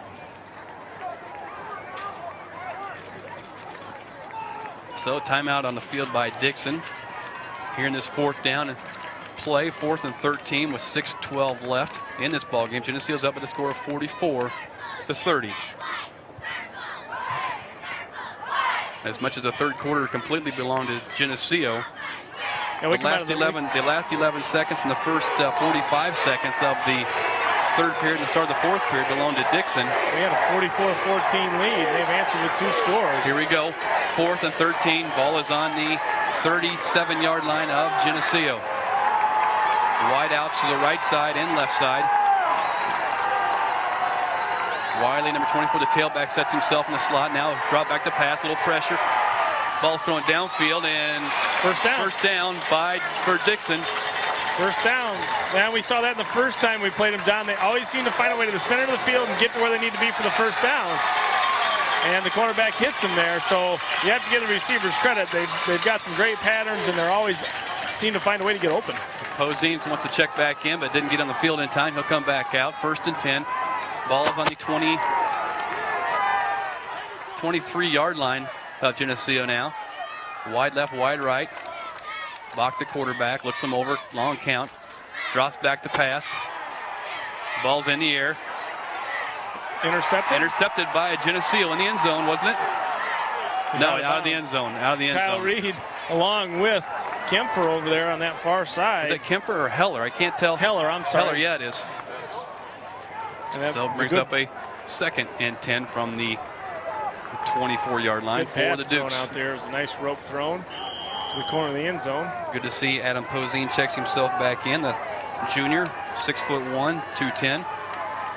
Got to give the offensive line of the Dukes credit too, as number 7, their quarterback Dustin Bach, had a lot of protection this afternoon. Wide left, wide right they go. I-backs in the backfield. Wiley's the tail of the tandem. Tight end sets himself on the right side. Rowald acts like he's coming on the blitz, and he does come. Quarterback's getting some pressure, jumping around in the backfield. Incomplete over the middle. On the defense there is, well, Putnam was there along with Puentes and Reed. Number 41, Justin Putnam, seeing some time here in the defensive side, 5'9", 175-pound junior. 3rd and 10. 3rd and 10 for Dixon. 5:32 left on the scoreboard in this game. 44-30 is the score. Big play here. The next 2 plays will be big plays. Here we go. 2 wideouts go to the left side of their offense as Wiley also lines up on this near side. Long count, straight drop back to pass. Nice play by Joe Kernan. That time he read that one all the way and knocked the ball right out of Wiley's hands as he tried to make the reception. He didn't have quite the right angle to make the interception, but if he would have, he'd have been gone for 6 points. Exactly nice at that job one, but defending it. better safe than sorry in this situation to knock that ball down instead of taking the glory of an interception for a return. 5:28 on the clock, 4th quarter. Geneseo 44, Dixon Dukes 30. And 1 point the game was 44-14. Geneseo was on top. Dixon really put up a good fight. Got 2 scores here late. Here we go. Early in the 4th quarters. 4th and 10. Ball's on the 24-yard line, 23-yard line of Geneseo. Now the backs kind of shuffle themselves along around the backfield. Pressure in the backfield, incomplete pass, and Geneseo's going to take over on down.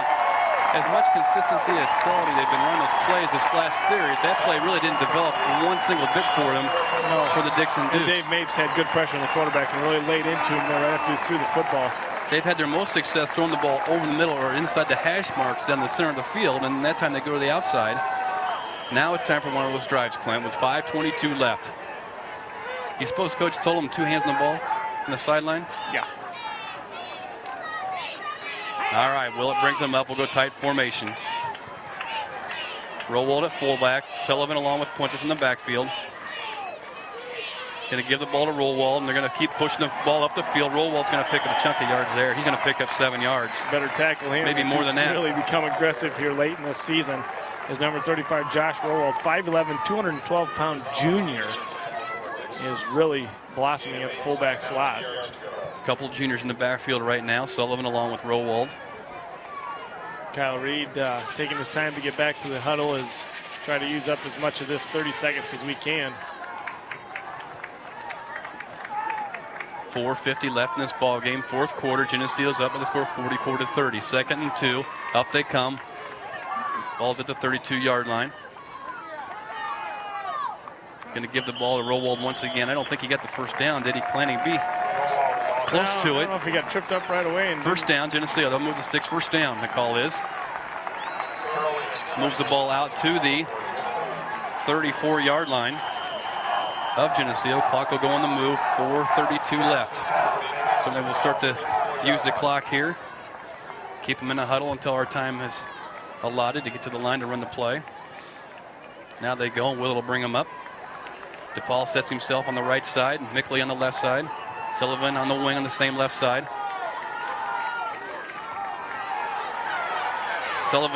Reed keeps the ball. Picks up two or three, yeah. There. Dixon going to call timeout here. That's their second timeout of this second half. Trying to get the clock stopped. Going to bring up 2nd and 7 for the Leafs with 4:05. As quite the ball game here this afternoon, John. Dixon opened the game scoring 6 points. Geneseo answered 7. Dixon turned around and answered and scored a double point, the 2 extra points to give us 14-7. Geneseo scored but didn't get the extra point, so we had at 1 point late in the second quarter, a score of 14-13. Dixon on top. Then we capitalized on about a 27-yard field goal by Kyle Wickwire to give us a halftime score of 16-14. And as you said before, right before halftime, that may have been the momentum move for right there, that Wickwire was able to hit a 27-yard field goal with no time on the clock to give us that lead, to give us a little bit of that momentum going to the locker room we may have needed. Right, and then we come out in the second half and just blow the doors off the place. The score at 1 point is 44-14, and Dixon has really rallied to answer that with a score of 44-30. They got some life back on a couple Geneseo fumbles and really have tried to put it to us, but I think Geneseo is going to truly try to hold on and prevail in this ball game. He's got to hang on to that football, John. 4:05 left, 2nd and 7.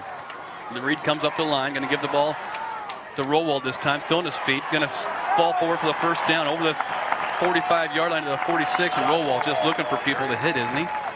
Does it He's look that starting way to you? You can hear things pop. He does not have the belly that Matt Samoski had, but he's got the form. I think he's starting to take on that mentality of really having the horse. The fullback. Yep, he really has. Lowers his shoulder and delivers a blow as he's about ready to get tackled. Keep him in this. Now they come to the line.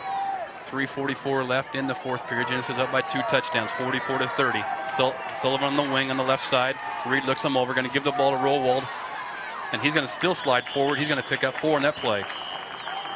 Timeout by Dixon.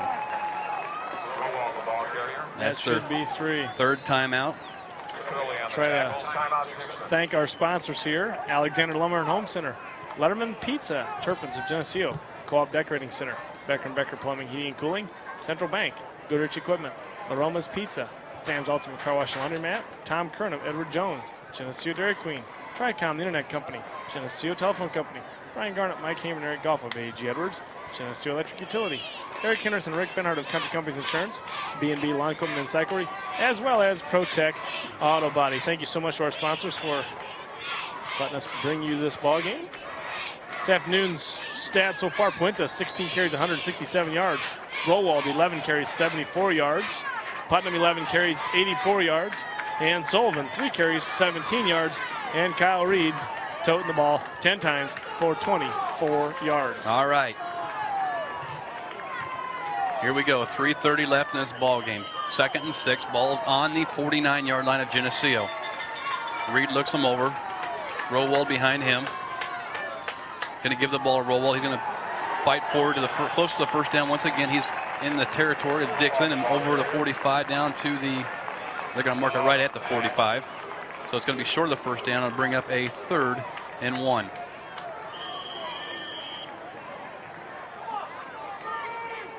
We'll use the clock here on the move with 3:09 left. Keep them in the huddle until the last second. Then they'll go to the line and run the play. A simple play to keep it probably within the tackles here, Clint, I would guess. Full house backfield right behind Reed. Give the ball to Rowald. Look at that pile move now, Clint. He's still running. He's still running, Clint. He's not down. It almost got to the 33-yard line. We'll give him 13-yard pickup on the play for Rowald. I think everybody gave up on him. That's a fullback. And he had Griesiak just trying to push people, and he was just He's the following only him. guy in the huddle right now that you can't see his socks because they're tucked down in his shoe because they've been pulled down so low. These people are trying to pull him down, John, and it's great running there on that fullback. I imagine we'll see him work the ball the rest of the way down the field with 2:38 left. Up the line they come. Tight formation again. Rowald behind Reed. Give the ball to him again. Fullback, 2 hands on the ball. Where's he at in the pile? He's under there somewhere. Moves the ball inside the 30-yard line, or right at the 30-yard line. Give him 2 in the play. For his second and 8. 2:09 left in this game. Boys, this has been a game of swings a little bit, hasn't it, Clint? First half was such a battle, and we came out and took complete momentum, and then Dixon took it away from us late in the third, early fourth, and then now we're taking it back here. Full house backfield, giving the ball to Rollwald again. He's plowing it forward. Minute 45 to go. Rollwald takes it upfield. Just keep the ball on the ground. That clock churning. Everybody's getting slow. It's late in the day here. They're slow getting off the piles because there's some working going down. Dixon comes in with some big horses up front. Some big guys we're having to push out of the way. You've got to hand it to Dixon. They had a great season. The unfortunate part is they go home today and don't play anymore this year, and they go home with a 9-2 record and lost 2 times to Geneseo. There you go. Some great battle here today between the two teams. We're going to be a minute 10 by the time we get this play off. Tight formation again. Give the ball to Rollwald again. Going to pick up the first down to the 20-yard line. I believe is where they're going to mark it. He's down the field, slow getting up. I think he's just catching his breath there. I think he's tired, John. First down for the Green Machine with a minute.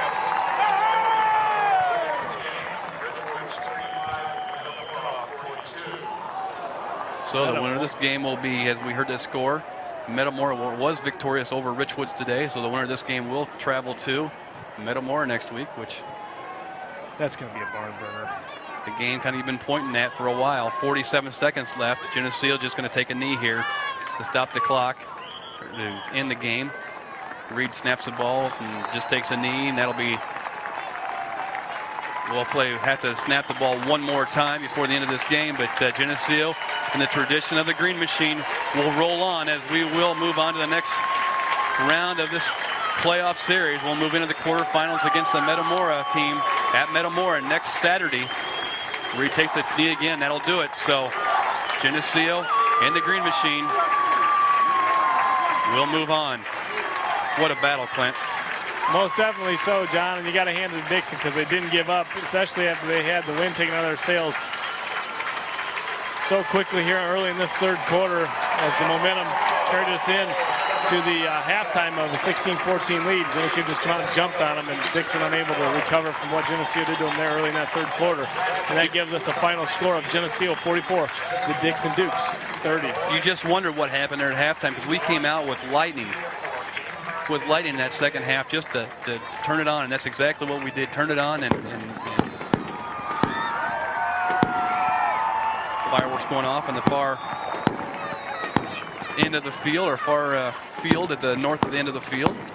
And Geneseo goes through a line of shaking hands, and they'll head down to the victory bell as they get ready to ring that victory bell, and very possibly for the last time this year at home, by the way that brackets work out, Geneseo may not return home for another playoff game this year, as we will be traveling to Metamora next Saturday to take on a game that Clint, we didn't point at that ever since the brackets came out, that was going to be the game, us and Metamora, and it came true. Yep. And we've been wanting to face these guys for a long time. We have not seen them. The last time we saw Metamora, as we go through our list of teams we played in the playoffs over the last numerous years, since 1974, Geneseo now has 53 victories. Johnny, the last time we played Metamora was 53 victories in the playoffs. 1977. 1977. State championship, 34-0. Geneseo was the winner of that. I believe that was the last time we have seen Metamora, and it's amazing how many times we've played some of these schools, Pure Richwoods, Pure Notre Dame. We always seem to see them. I wonder who lines up these brackets and how they design who's going to play who. This geographic game they all play, you know, to see the best place to bracket people in order to play them so they don't have to travel far. Well, I just soon throw the geographics out of it. You know, we looked at our seeding this year, and number one seeded Riverside Brookfield plays number 29. Well, in the past, 29 seed in the past, we've always seen 1 and 32 play. Something kind of funny going on there, John. Well, and then we came down to our discussion about that a little earlier today was that, hey, if you want to be the state champion, you got to beat everybody that's on the list there. So play them anywhere, any day. That's right. Next week we're going to go to Metamora and hopefully have just as nice weather as we had here today and show them boys down there what Geneseo football is all about. We've played the Metamora team several times here in the last couple years in the sophomore level and had some success and some very good battles with them at that level. Most definitely. And looking for nothing other than that this next week down there when we travel down there. Try to bring you the stats here as soon as possible. Again, congratulations to Jenny Lake. She finished 20th in the state cross-country meet today, and she is an all-stater for the second year in a row. So congratulations to Jenny Lake. Congratulations, Jenny. And give it to Dixon as they had a fine 9-2 season. Outstanding season. A team that was full of explosive players there. They could really give the ball to the fullback, tailback, and also to the wideout. I think there'll be a little bit of a rivalry built here with Dixon. But the most exciting thing about this win here today, John, was to beat Dixon was, one, we didn't have to face Rochelle, and two, it sure was nice to see how bad they beat them last week. Yep, that was good to see. Dixon brought a nice crowd down here today as we anticipated, and Geneseo fans were in force also, and I'm sure that they'll be making their plans to make that trip down to Metamora next weekend as another traditional mid-state or downstate strength of Class 4A football. And as a surprise when we heard that score come across at Metamora, it did pull off the win against Rich Woods as they had been trailing most of the game to the Peoria Richwood team.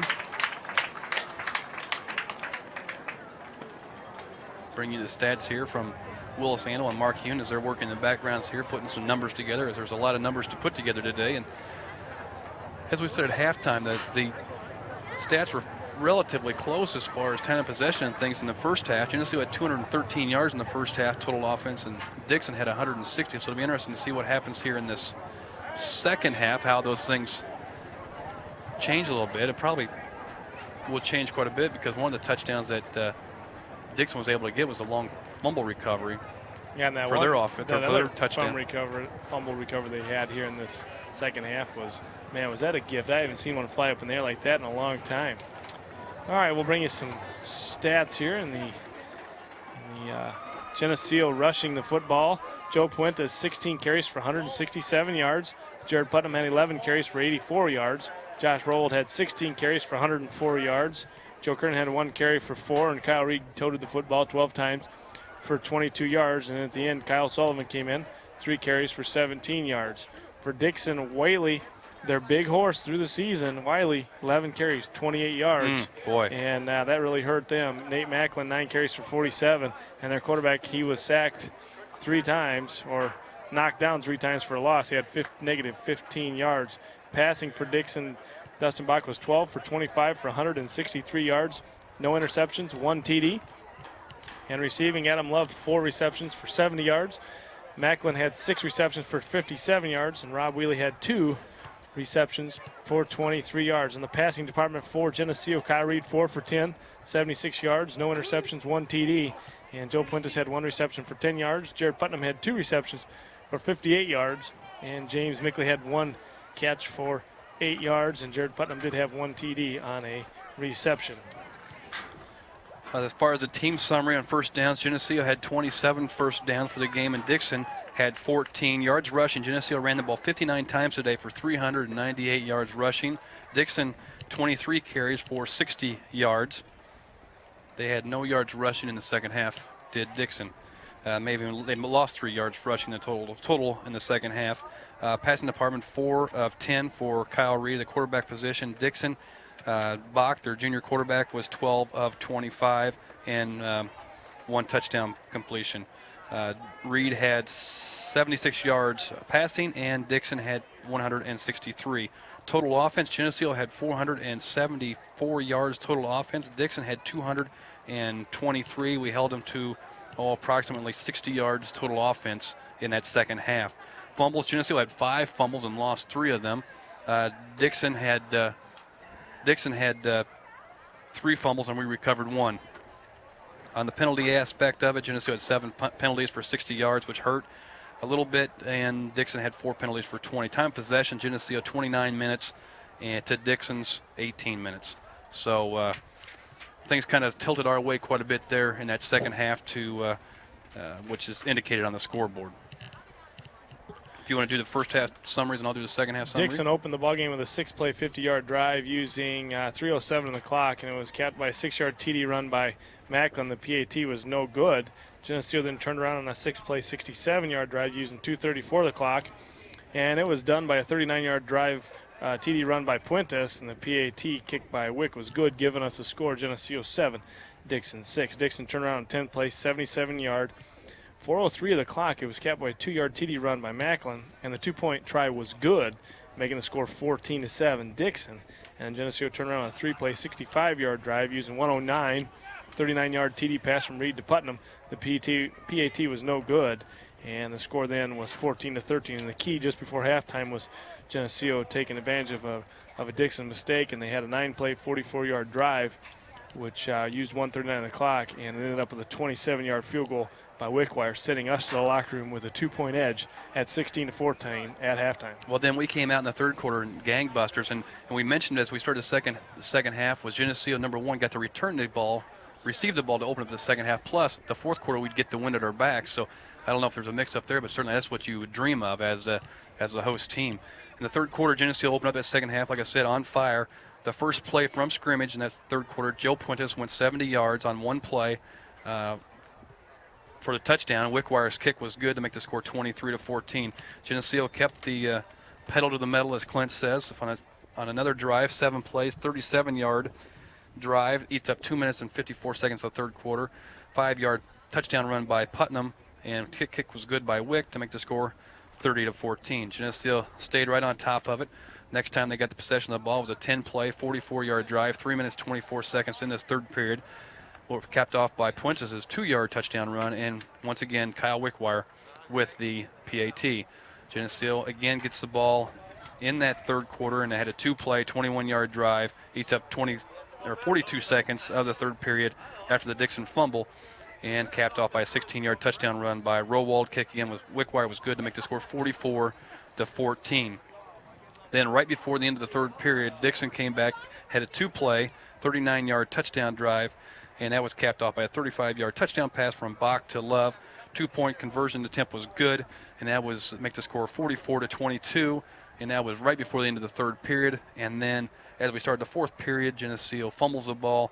It was picked up by Dixon, and Macklin ran the ball 38 yards back for a touchdown. PAT was good to make the final score 44-30, and Geneseo used the clock the last 5 minutes of the game, not allowing Dixon once again to touch the ball. And again, congratulations to Dixon on a good 9-2 season. Congratulations to our Green Machine as they improved to 11-0, and we are set to go to Metamora next week. Assume it'll be a Saturday ball game to play the Metamora squad, who I believe is undefeated at this point in the season. John, we'll have to check the papers on that for sure, but I think so. They're 11-0, and it'll be quite the battle there in round 3 as 8 teams prevail into the playoffs after this weekend. So that's going to wrap it up here from J.D. Darnell Senior High School for Geneseo Channel 50 with a final score of 44-30. The Leafs on top of Dixon. For Keith Kennett, Mark Hugh, and Willis Handel, John Rowley. See you, bye.